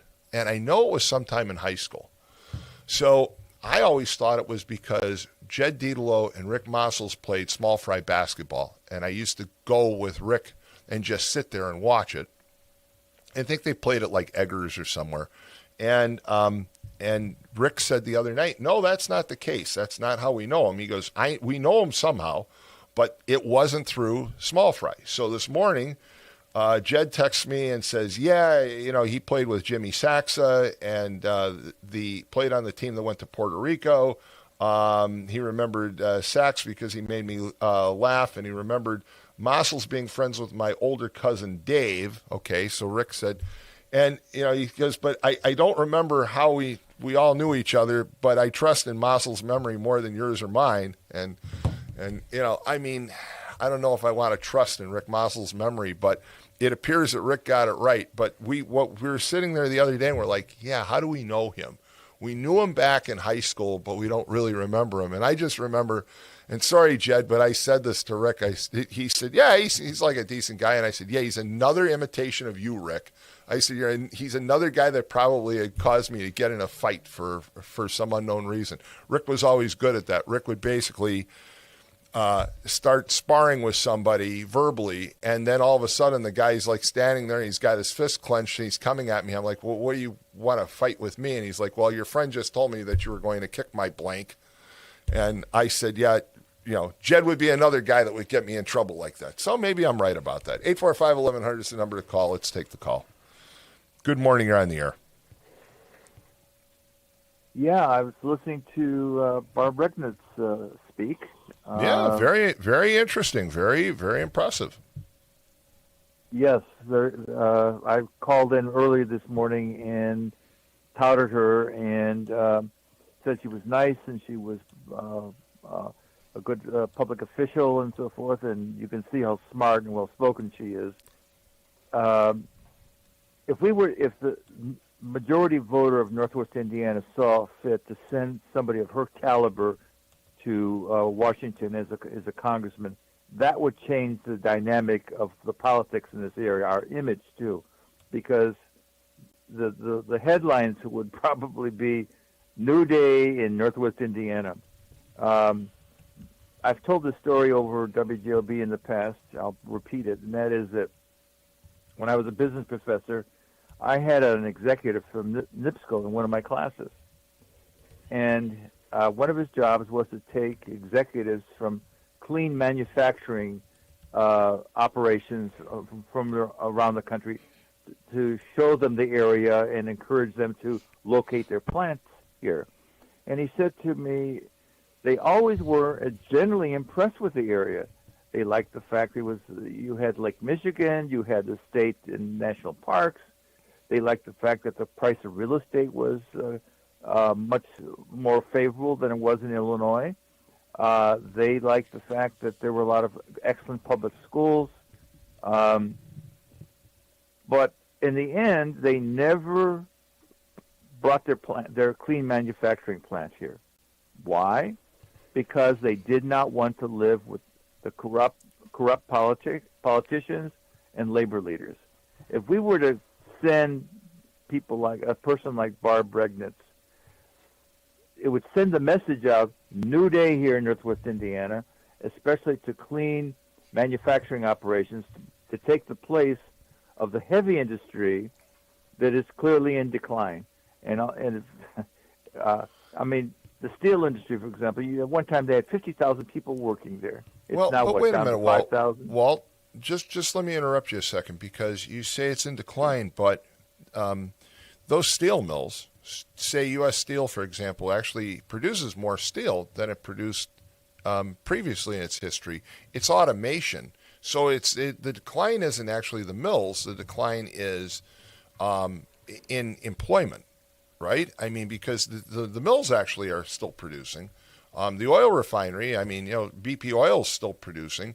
They employ, 1/10 of the number of people they used to employ, but they're still producing plenty of gasoline products and fuel products. So the decline is in the employment largely because of automation and mechanization. Let's tick off the number of steel plants that have gone down in the area. U.S. Steel in the far south side of Chicago. There were Republic Steel. They're gone. Wisconsin Steel. Yeah, I mean, but I'd like to address the issue of what's going on in Whiting, and BP. I listened yesterday to the union guy talk, and the way he talked, it seems to me his whole approach of thinking was that the idea that somehow the place would be shut down was no way. And I read the morning paper after that, and looking at the statements made by the BP officials, I think that, and the fact that they've taken this extreme step of locking out, this thing has been plotted by the corporate elites at BP. In my opinion, this is not something just happened. I mean, they've been thinking about this for a while and moving in this direction. And from what I read of the statement made by the BP official, I think that closing down that operation is very much on their mind as part of their options. I think that the workers, the labor leaders, and so forth, if they think they can bully their way through this, I think that they're making a mistake. I think that the gentleman that called in earlier, he called in previously, I think last week sometime, and warning about the potential consequences of ignoring shall we say, the messages out there as to what could happen. I think that whiting out of the whiting operation people work out there ought to think very carefully about how serious the management is, because I have a feeling from reading their statements they're very, very serious. And just the fact that, in my view, it was a real shocker for me to read that they did the lockout. That is a very serious step by the part of management, and that they just didn't think of that the last minute. They've been thinking of game planning this for a long time. There's been plenty of discussion, and you can find some of the news articles. I mean, there have been other companies interested in buying that facility. So Shell Oil, for example, was looking at it a couple of years ago, and there have been others. I don't really think that they'd ever shut it down, but I think they probably would sell it. I don't think that BP feels all that comfortable operating that plant. As somebody that lives there, my feeling is that BP isn't part of the community like Standard Oil and Amoco was by any means. Right. They throw a few dollars here and there, but they're not, for a few community events and activities. But they're not the way that Standard Oil used to be or Amoco, not at all. But I think they probably get sold. Hey, we've got some additional callers, so thanks so much for calling. 845-1100 is the number to call, and we've got callers. Good morning, you're on the air. Good talking to you, Tom. I'm glad you made it home safe, you and your wife. Thank you. From Florida. Going back to MX's comment earlier in the morning, first of all, I'm going to say this. With him, I'm 100% in support, and I hope those young men and women get back to work. Absolutely. But I understand his frustrations because everything he said on yesterday and everything he said today was 100% accurate. What he was trying to point out was the fact that when you're in a production facility and the overwhelming majority of the work being performed is being performed by non-employees of that production facility, you're being hampered as a worker. So what he was trying to point out, which he did very accurately, in my opinion, was the fact that his time, and I have a lot of experience from the management end of it in the industry, was to get the employees of the company, in this case Inland Steel Company, to perform the majority of the maintenance within that company. Mm-hmm. The problem with oil refineries they have such a large amount of outside contractors that are not employees of the company. So therefore, when you have a labor dispute, it's much more easily to maintain the production of that facility because you have so many non-employees producing in your facility. Does that make sense to you? Oh, it makes total sense. In fact, my understanding is that contractors outnumber regular employees by about 4 to 1 over there. That the majority of people working in that plant are actually contractors and not employees of BP Oil. So you're absolutely right about that. But I mean, people complain. Why do you hear this? Because some of us remember history. That was like the last gentleman. Many of your callers remember history. We see trends. We've seen this story unfold before our eyes in the past. And sometimes people sort of poo-poo it, and they think they know all the movers and shakers, and they know what's going down, and you really don't know what's going down because you're just a caller. But you don't know our background. You don't know my background when I call this station, and I don't share everything. But I know a lot of what I speak on, like many of your callers do. But we don't have to come on here and tell you, I know this and I know that, and I sat with this guy, blah, blah, blah. Well, that's fine. I heard you earlier speak about the relationships with some of the elected officials and why this person likes this guy and why this doesn't support him or vice versa. I'm glad you pointed out.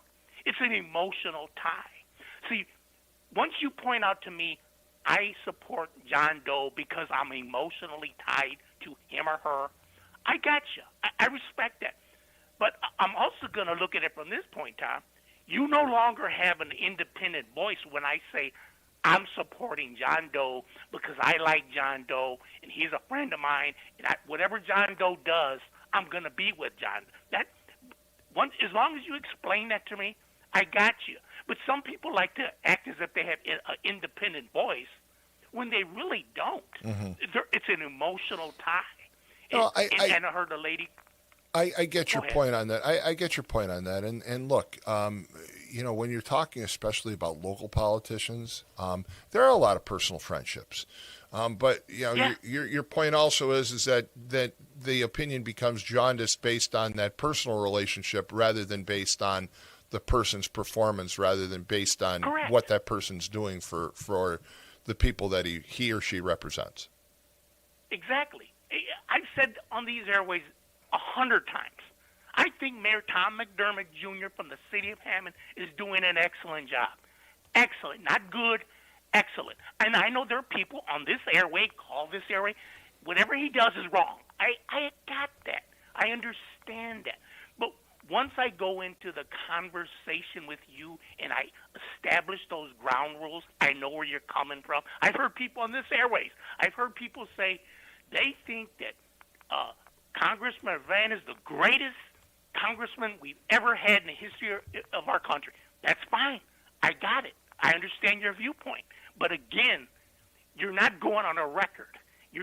No matter what you say, you're not going on a record. You had the lady from Porter County running, she brought up issues. You could agree, disagree, like them, dislike them. But it's issues. It's the thing that I've sort of complained about on these airways a long time. If it's issue-based, what you bring up, it's not going to be boring. Nobody's going to target your business like I heard on yesterday. My quote-unquote business is being tarnished because of my views. If you bring up and speak on issues and not personalities. Well, let me say, would you agree? I mean, I've spoken to her once before, and again, it was basically hi, introducing myself and asking her to come on, and she said, it sounded interesting, and she talked with her campaign, and she'd get back to me, and then somebody from her campaign got back and said, yes, they'd be interested in having her come on. That was a very short conversation. But what I heard this morning was she rattled off a lot of issues. She was very articulate, and she was very, very interesting. And I think she's going to be a great guest to have. I mean, I wasn't sure what she'd be like, but boy, I have to say that the 2 or 3 minutes that she was on this morning was pretty impressive, and I think she's going to be a force to be contended with. But in fairness, and I'm going to bash the local Republicans a little bit.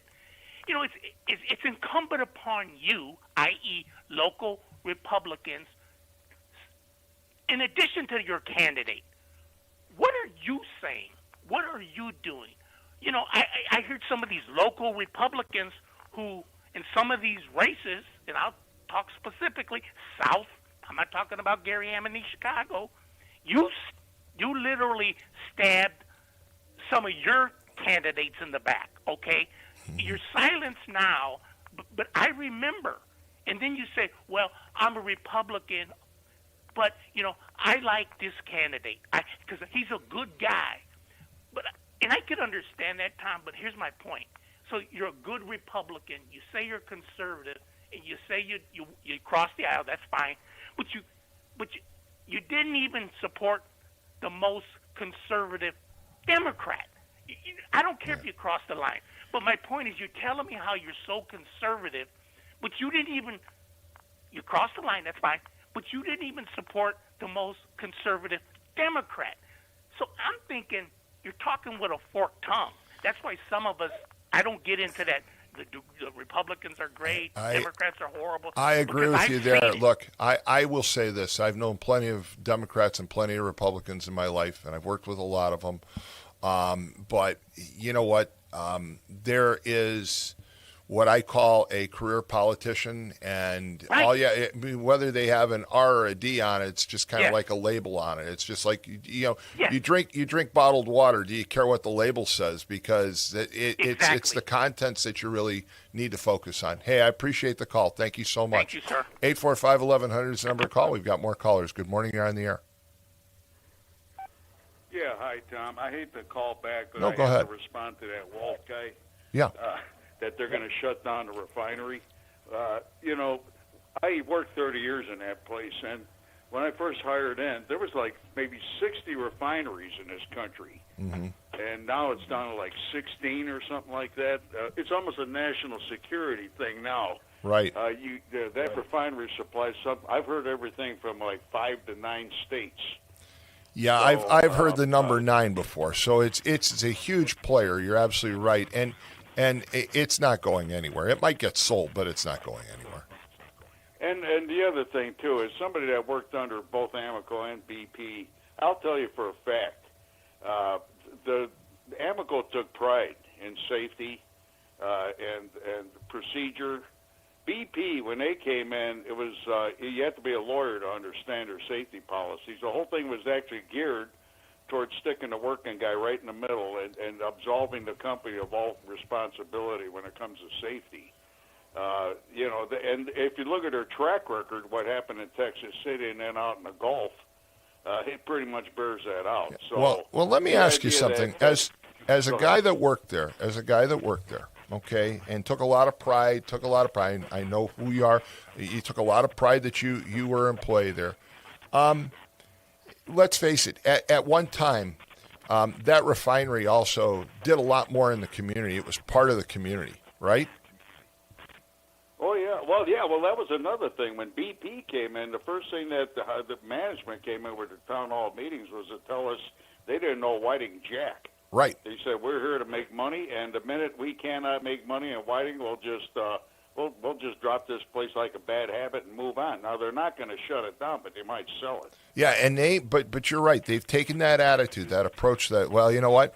We're just here to make money, and you know we make a lot of smells and everything else, and you know you just have to live with it, and that's their approach. And you know it's sad because they're not really part of the community that they used to be.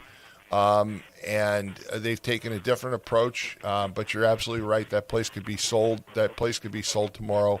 There aren't that many refineries, especially dual line refineries like that one, so it's not going to go anywhere. Hey, thanks again for the call. Right, and I'll tell you one thing. In 2002, they started hiring young people out there because they had a history of not hiring for decades, and it got to the point they had to. Yeah. They've got good people out there. You know, these people, the young generation that came in that place in 2002, they're good workers. They're not. I even said it better than our generation was when we came up. But Can I ask what they're professionals? They know what they're doing. One more question. What would you say? Just take a guesstimate. What's the ratio between employees and contract employees out there? Is it like 4 to 1? Well, when I was out there, they were actually starting to contract out our work. They did, again, and like I said, they like kickbacks they get from the contractors. You could bring a job in ahead of time under estimates, don't cut no ice. They still like those contractors because they kick back. So yeah, it's. I would say. Well, when I've been out there quite a while now, but it was in my field. We did. It was like probably 3 or 4 to 1 contractors over our people, but it varied from department to department. Now this latest thing going with what they're trying to do on this lockout, they're trying to actually put that on steroids, and like you say, people that are contract. They have no skin in the game. They're here today, gone tomorrow. They're back to the hall or down to Louisiana, wherever they're coming from. If the place blows up or whatever, what do they care? Yeah. Not only that, and many times we had to actually go behind them and try to make the stuff they installed work. They don't Boy, care. I've heard lots of why stories would about that over the years. Yeah, well, it's like a guy that rents an apartment versus a guy that owns a home. You know, you're going to take more pride in ownership than if you're just renting. If you're renting, who cares, you know? We have to take a break, but that is one of the best points of the day. That's a great analogy. Thank you so much. That's a great analogy. Thank you. We're going to take a quick break. If you're holding, just stay with us. 845-1100 is the number to call. We do have a couple of open phone lines, but bear with us. We'll take a break. We'll be right back. Ogren Insurance, Hammond's oldest family-owned independent insurance agency, now in its 3rd generation providing clients in the Chicago area with products from quality insurance companies to handle your every need. Regardless of driving history, Ogren Insurance can find the right coverage for you at competitive prices. To learn more about the insurance solutions and services we offer throughout Indiana, Illinois, and Michigan, call 219-933-0076 or visit our website, ogreninsurance.com. We're located at 6929 Homan Avenue in Hammond, Indiana. Do business locally with someone you know and trust. When your home needs help, the last thing you need is a faceless corporation or sales-driven franchise. At Myers Companies, we've been proudly local since 1951, born and raised right here in Northwest Indiana. We're family-owned and operated, built on trust, hard work, and integrity. And because we're family, we treat you like family. Your comfort and safety always come first. For HVAC, plumbing, and electrical done right, choose Myers Companies. Local. Family owned. Here for your family. For a fast and friendly car wash, go to Easy Clean Car Wash. Open 7 days a week in 4 convenient locations: Highland, Griffith, Cherville, and Lansing. Free vacuuming, air freshener, and a towel with every wash. It's fast, safe, and gentle. For more information and hours of all our locations, visit myeasyclean.com. Also, see how you can wash your car daily with our $10 Ultimate Wash for only $19.99 per month. Give your car the best clean at Easy Clean Car Wash. From the gas in your car to the heat in your home and the roads that you drive on, our work powers daily life. We are USW Local 71, the proud men and women of the Whiting Refinery. We're not just refinery workers. We're your friends and neighbors, raising our families here, shopping in the same stores, and cheering in the same stands. USW Local 71, powering the region because we are the region. You're on. Oh, I'm sorry. I'm sorry. I didn't see your point. I was reading a text that I just got. 845-1100 is the number to call. You know, the last caller made a great point, which is contract employees at BP Oil are kind of like renters versus homeowners. And that's a really good point. If you work there every day, you take great pride in what you do. If you're a contract employee, you come in, you do what you need to do, and you get out. And I think that's an important issue about that refinery. Again, a lot of people have asked me, well, how do you feel about the lockout? And the first point I guess I have is that the company decided to lock the union out. So when this is all over, because it's driven up gas prices, as I said before, in this area higher than anywhere else that I traveled. And again, I went 1,355 miles over the past few days to get back here from Florida. It'd be nice, and I know it'll never happen, but I'd like to see BP Oil, for example, say, look, we owe this region what we've put you through, and we're going to give a discount, but they'll never do that. It's about the same chance as NIPSCO actually telling me whether I had a problem with my gas meter before. I mean, it's actually crazy for me to even believe that they would do something like that. But I mean, again, this company created a lockout. They drove their employees out the door. They've caused a strike. And when all is said and done, they're going to make money. They've got contractors in there making money, but they drove up the price of gas here much higher than anywhere else. So we have high gas prices in this region. We're averaging like $4.25 right now. And everywhere else is at like $3.50, $3.60. Everywhere. All the way from Florida, which doesn't even have refineries, all the way up to here. And it really galls me because on top of everything else, BP supplies the same gasoline that I bought in Tennessee and Kentucky and Indiana that I buy here, yet it's a whole lot more expensive. And so I'd love for the geniuses over there to come in and say, hey, you know what? You're right. We owe this region. We should be giving you a discount because we pollute your air and we tie up your roads and we cause a lot of the rail traffic and we cause a lot of the problems here. And don't tell me about how much money you create for the community because you've only got 800 and some employees left there. And most of the contractors, as that last caller said, the money goes out of this region. And they're not hiring local contractors. They're not hiring local guys. You know, Jed's family was in the construction business, and I know at one time I think they even did some work out there. They're not hiring local people. They're hiring companies that don't even have skin in the game here.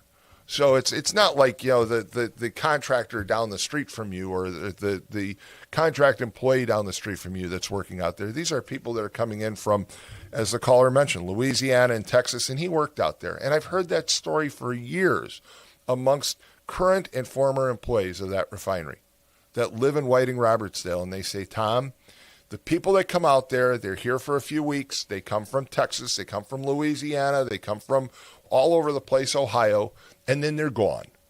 And the companies that they work for, those dollars go back to those communities. So I'd like to see BP maybe become a little bit more community responsible than they used to be. I mean, back in the day, if you had a good cause, BP Oil and its predecessor Amoco and Standard Oil, they would give you money. I mean, they put a lot of money into a lot of things, and probably a lot of programs that you experienced when you were younger were programs that they helped fund at one time, and they don't anymore. They really don't. They basically they give you a good story. I laugh. They were doing some commercials on Facebook, and they were interviewing a banker who talked about being in her community. And then I looked her up, and she didn't A, live here, and B, her office wasn't even located near Whiting. And it's like, yeah, because you can't find anybody to say nice things about you locally. I mean, again, they are a shell of the company that they used to be. And they used to be very, very active. They used to be very engaged in Northwest Indiana, and they're just not anymore. And, there is a certain amount of corporate responsibility that companies like BP Oil have to have because, again, they kind of take advantage of us. I mean, you live in East Chicago, right? Mm-hmm. But you can smell that refinery. Okay. Oh, yeah. And when it has disruptions, about it, and you pay the higher prices just like I do. And when they have those steam releases and those pressure releases that sound like a jet engine in your backyard, you hear it, I hear it. But do they ever say, hey folks, you know what? Here's a $10 gas card for your inconvenience. Why, they're difficult when they've had releases and they've gotten cars dirty. your car, which is the cleanest car on earth, wouldn't be clean because they'll splatter stuff. And, BP fights tooth and nail. I mean, they're not the corporate citizens that they used to be. And I'd love to have somebody call in and prove me wrong on that one. But I've lived here all my life, and I know what they used to do, and I know what they do now, and it's not the same. So 845-1100 is the number to call. I will do a quick shout-out to two people that, one, Mad Mac. Okay, so Mad Mac, the last 3 weeks, has texted me in the last 2 minutes of the show. And he's like, hey, man, I was on hold and you didn't take the call. So Mad Mac, or someone who knows Mad Mac, reach out to him and tell him to call me now so that it's 8 o'clock, by the way. You're listening to WJOB 1230 AM, 104.7 FM in Hammond, Indiana. This is the Morning Call with Tom Dabertin. Good morning. If you're just waking up, and I think that's Mad Mac because he must be sleeping late because he calls in like the last 30 or 40 seconds and says, you guys didn't take my call. It's like, well, you called in. I mean, we're already wrapping up. So that's one. And the other one that I'd really love to hear from is Phil Kazaya. Phil's a retired Hammond police officer. Had him on about a year ago. He's the singing, dancing police officer. And I'd love to have him call in because he just volunteered his time down in Lake Village. And I'd love for him to talk about what he saw and his experiences with that. So 845-1100 is the number to call, and we've got callers. Good morning. You're on the air. I think we know who this is. We do? I'm pretty sure. Who is this? Good morning. You're on the air. You got the right button. ABC, baby. Always be closing. Wow. Hey, I'll tell you what. I knew if I did a shout-out to you, you'd call in 29 minutes before we're off the air instead of 29 seconds. How are you? My ears were ringing. I'm doing great. How you doing? Not bad. Did you hear Barb Regnitz this morning at 7 o'clock? I did not. I had a little problem over in Briar Ridge with a little property, so I was out there at 3 in the morning having a good old time. So now that's resolved, I'm going to go back and take a little nap. But, no, also, well, how was your trip back, by the way? The Pooches behaved themselves. They didn't carjack anybody on the way there, or like steal a bag of bones from a BP on the way up? I'll tell you what, Luna and Sophie, I still remember Duke. Oh, boy. Luna and Sophie were great. Two great dogs to travel with. They largely will sleep about every 3 hours. They want to get out. Your wife was the problem, right? No, Donna wasn't the problem at all. Hey, man, Max, she even let me play music off my iPhone, okay? Now, here, Lynette's already smiling because people don't download music anymore, but I do. I've got like 1,600 songs on my phone, and we actually listen to some of the music. And every so often, though, she'd lean over and she'd push the next button on the radio. So, but she listened to most of my music, which was pretty amazing. So it wasn't a bad trip coming back. We did hit some really bad traffic. Near Orlando, we were stuck for 2 hours, not moving, due to a traffic accident. And then in Tennessee, we lost about an hour and 15 minutes. That was a bad wreck. There was somebody that actually hit a state trooper squad car. The trooper, I guess, was okay, but boy, that was a mess. And so other than that, it was pretty smooth sailing. Well, at least you're coming back to some better weather finally. It's supposed to... I don't think we're going to have any more of these 20-degree days again like we had a couple about 10 days ago, whatever. But so you know what? You when you're gone and you spend day after day, and look, folks, I don't want to rub this in, but you wake up in the morning in Florida and the low is 70 and the high is 83, okay? And it's Groundhog Day. It repeats every single day. It's like 80 degrees and sunny, and it's just beautiful. And then you come back here, and 45 degrees feels like it's below zero. It's really hard to get acclimated back to that cold weather.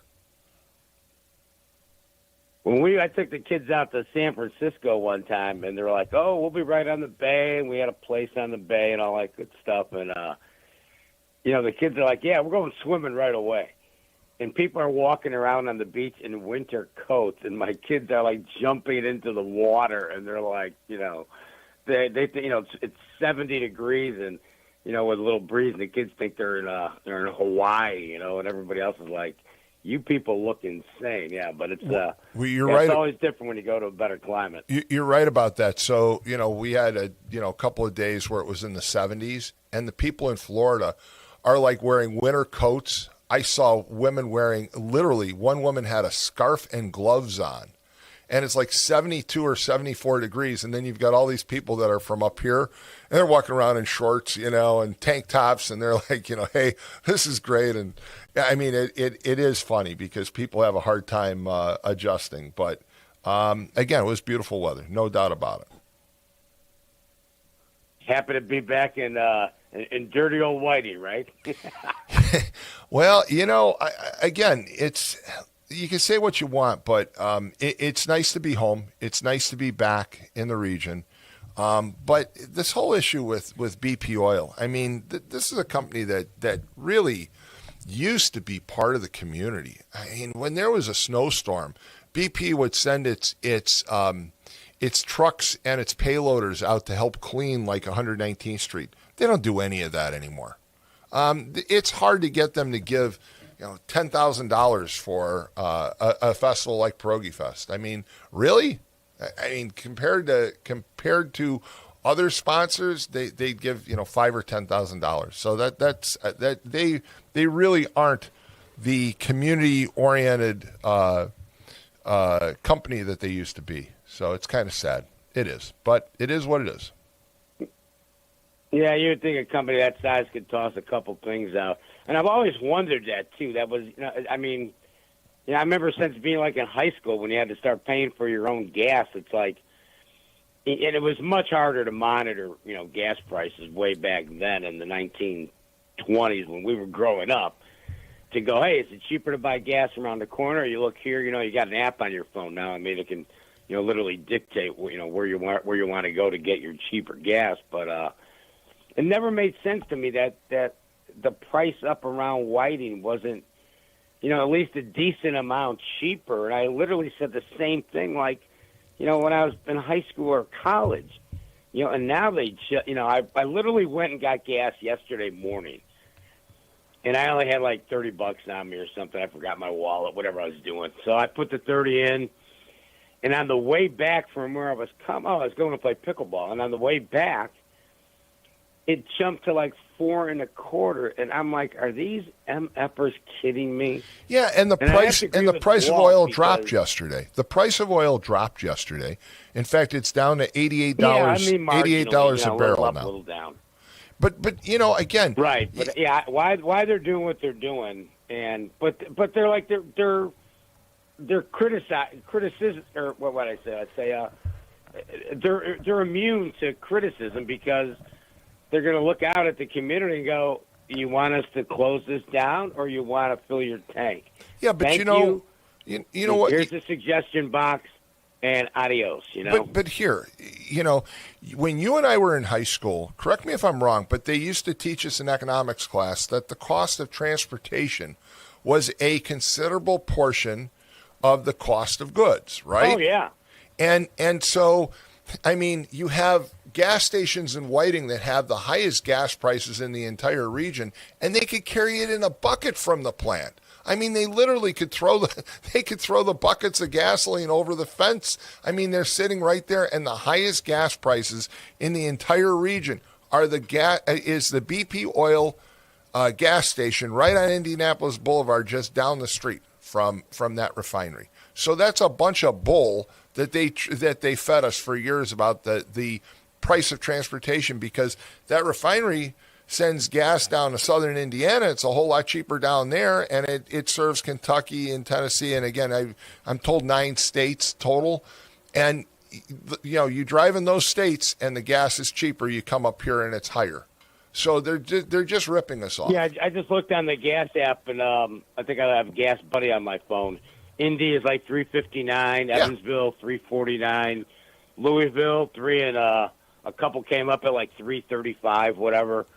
I mean, and it's I don't know what other than not buying gas at a BP station, then they. But you can't. But see that a lot of those are either. privately owned. But so. that doesn't work because they sell off the rack gasoline. So the gas that you buy at all these other stations came from BP as well, and they're just ripping us off. I mean, but at least that extra profit on anything else you get there doesn't go to is not BP. going to them or their retailers. So that's true. That's whether true. it's Actually, your friend or Michelle Quinn tried to point that out on Facebook one day, that maybe we should quit buying from BP, and then she found out that the gasoline at most of the stations in the area all come from the refinery, and then she made the same point. And I'm just rubbing it in that you and Michelle are on the same page on this one, that, at least the additional profit doesn't go back. Yeah, well, I just thought I'd have to do that to you. Why not? She's probably upset with me, too. I wash my T-shirts, and they're not 4Xs, so that's how we're different, too, by the way.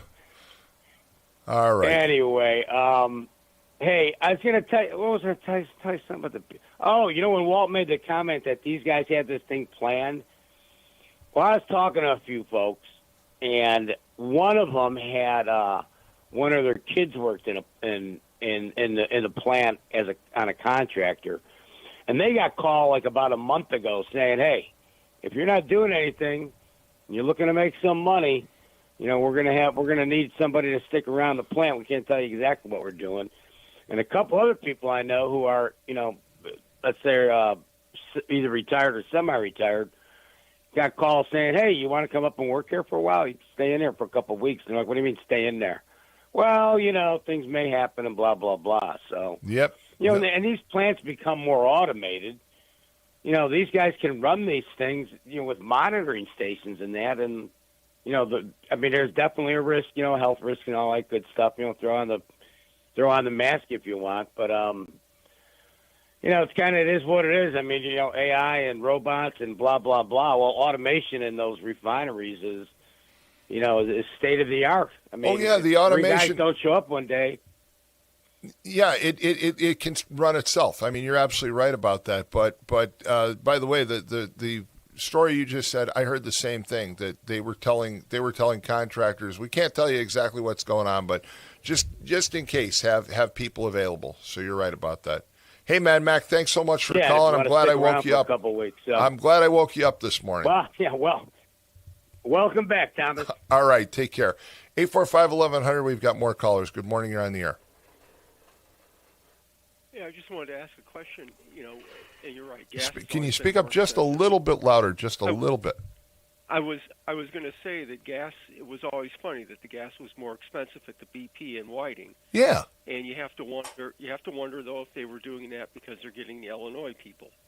Well, that's actually, you're right. So the gas, let's face it, the gas in Whiting Robertsdale has always been higher than it is if you drive to South Hammond. And, it's because it's still cheaper than it is across the line in Illinois. But once again, they're also not doing us any favors locally, because we're the ones that have to put up with the smells. We're the ones that have to put up with the noise, with the disruptions. And when it comes time to pat themselves on the back, they sure do a good job. But in reality, they don't do for the communities what they used to do. You can ask the city of Hammond, you ask the city of Whiting, the city of East Chicago, and anywhere else. They're not as supportive as they used to be. No, they're not. None, even the mills aren't and all that. I guess here's the other question I would ask: is beer cheaper in Milwaukee? Well, at one time it was. So at one time it was. I can answer that because I had a sibling that went to Marquette University, and I thought it was the coolest thing on earth. But back in the day, they used to serve free beer in the dorms at Marquette University. Okay. Yeah, I knew there were factories in Chicago that had beer in the vending machines. Yeah. And of course that's not the safest thing. No. But it's my understanding with the oil or with gas is that it's based on zones, and that no matter if you're right next to a refinery, you're paying what the zone cost would be. Yeah, and that does make sense. But again, you go back to high school economics, and they tell you that the cost of transportation is a factor in every price. And you go to college, and I took undergrad and graduate economics courses, and again, they said transportation is part of the equation. So when you look at the local gas stations in Northwest Indiana and the proximity to the BP oil refinery, the transportation's got to be a whole lot less than a gas station in Indianapolis or in Evansville or Louisville. Mad Mac just was on Gas Buddy and giving the actual prices. And again, it's averaging like $3.50 to $3.65 south of here, and up here it's over $4 a gallon. And again, we're just getting gouged. And you know what? You'll never see a gas card giveaway or a reduction for people in Northwest Indiana who have to put up with the increased price due to this lockout. BP Oil will just move on and ignore us all, and that's really sad. Yeah. Okay. Hey, thanks so much for the call. Appreciate it. 845-1100 is the number to call. We have callers. You want to do a quick break? All right, we're going to take a break. If you're calling, just hang in there. Don't hang up. We'll be right back. It's the morning call, the last 15 minutes, and coming up at 8:30 is the town of Dyer, correct? So you got 15 minutes to call in, folks. We'll be right back. It's gold rush time at Albert's. Oh, looky here. Oh, those are going to fetch a pretty penny. Who's going down from us? I'll buy that gold from you. What did you say? I said I'll buy that gold from you, and I'll give you top dollar. That sounds great. It's gold rush time. We will see you at Albert's. For over 140 years, the Central Midwest Carpenters have built our communities in Northwest Indiana. Are you ready to join the effort? We have long-term work, competitive pay, and the best benefits in the industry. We pride ourselves on innovative training and commitment to worksite safety. Earn as you learn as an apprentice. A solid career built on a solid legacy. For more info, go to carpenters.com.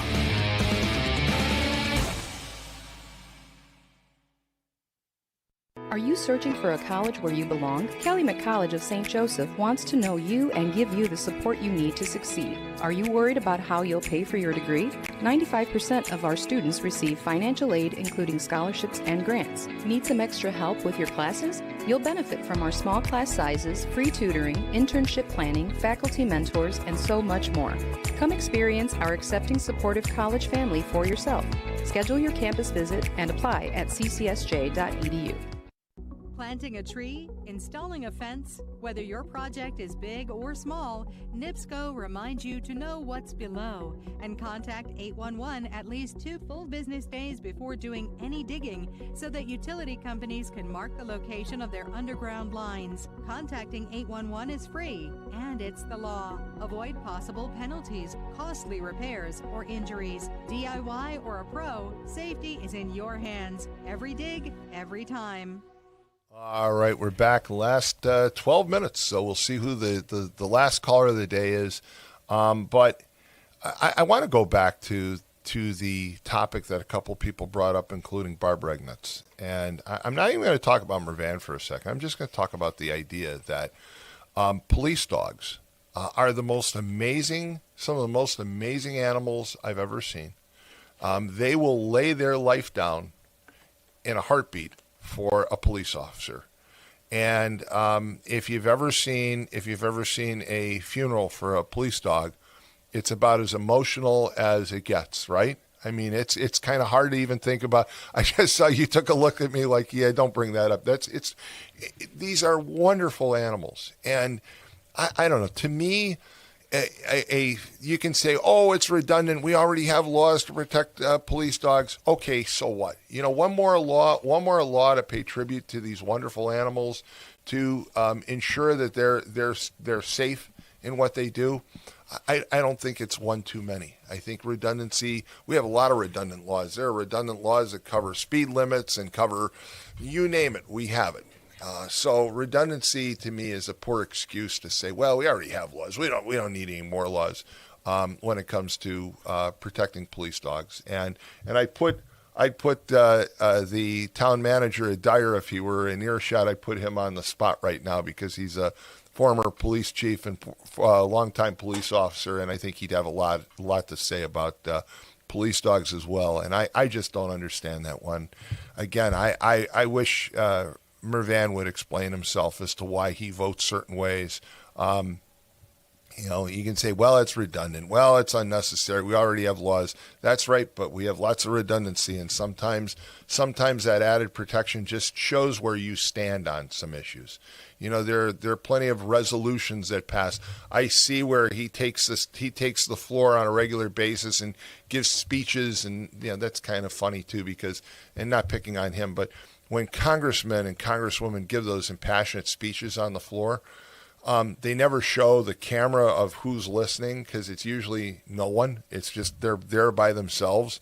And this has gone on for years. So it's not a dig at Frank Mervan by any means. It's just that they may as well do the podcast. They may as well film the podcast here because that's what they're doing. Largely, they're just giving it from a kind of a nicer, more impressive facility. So you see, I still remember years ago Lindsey Graham, who I'm not enamored with by any means, but Lindsey Graham took to the Senate floor and gave this impassioned speech, and then they showed accidentally, as they're panning away, they showed, and there's like no one in there except there's this guy like 4 rows behind him, and he's sweeping and he's cleaning the Senate floor, and it made its rounds on a lot of late night talk shows years ago, and rightly so. I mean, to me, some of the things that go on in Congress just are appalling. The fact that we've got so many people being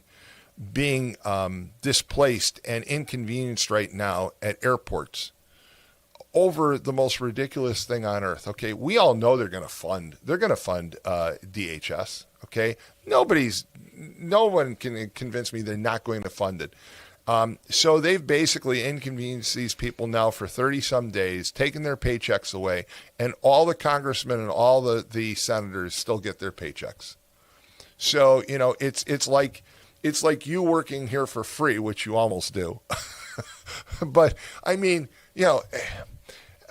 would you work here? Would you work here if you got no paycheck? I did for about a month. Yeah, well, and I have for 20-some years. So I guess that's a bad example. Never mind. Forget that, folks. But I mean, the idea that these are people that have families. They have sons and daughters and spouses, and they've got bills, and they've got to take care of things.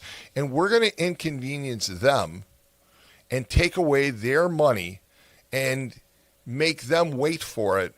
In turn, inconvenience tens of millions of people who are traveling right now in this country because you've got some squabble between the Republicans and the Democrats. And to me, that's not how government should work. And I totally support the initiative by Senator John Kennedy from Louisiana, who tried to introduce a bill and it got pulled instantly. He tried to introduce a bill that said, we won't get paid until they get paid. And it was pulled, and it was said, it's a violation of the 27th Amendment. We can't have that. I mean, how quickly Congress protects itself, all right? And it's just like, Nancy Pelosi running around claiming that she's always been for strict controls on insider trading and insider information. I mean, like, the woman looks like a clown when she says that. I mean, it's like, you've got to be kidding me. Like, you really have the audacity to go on television and claim, well, I've always been for that. You haven't been for that.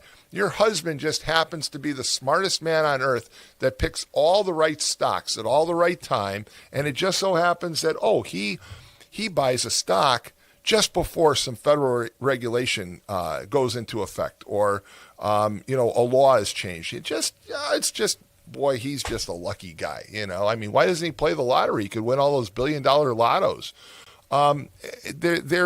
There's a lot of hypocrisy in Washington, and I think most of us would like to see an end to it. We want people that are going to go to Washington and are going to sit down and talk about how I can work across the aisle. And I would like to here when Barb Regnitz comes on. I'd like for her to explain how she's going to work across the aisle. And if Frank Mervan comes on, I'd like for him to explain how he's going to start working across the aisle, because it doesn't exist right now, and it needs to. And we are in this gridlock for, unfortunately, I guess we have ourselves to blame, because we keep on electing the same people collectively and not talking about locally. But there are some people on both sides that, how the people in New York could continually elect AOC. She does nothing for her district. She doesn't return monies to her district. She's, just a very mouthy former bartender, or Chuck Grassley on the Republican side, who's going to be 100 years old, and he's a senator from Iowa. I mean, I'm sorry, but electing somebody that's 96 or 97 years old to the Senate seems a little bit old. If I'm still sitting here taking calls when I'm 96, okay, I know this much. You're going to have to wheel me in and wheel me out. So that'll be added duty, and you're not going to get paid for it, Lynette. I mean, we do this to ourselves. We elect people. Here, I haven't talked about this, and I'd like to actually have him come on. Bo Bai is running for some office, Secretary of State. His father was a governor, a U.S. senator. His grandfather was a U.S. senator, and he's running. And he basically, largely, everything I've seen him run on is, hi, I'm Bo Bai, and I'm running for Secretary of State. Okay, that's great. You have the name, but what are you going to do for me?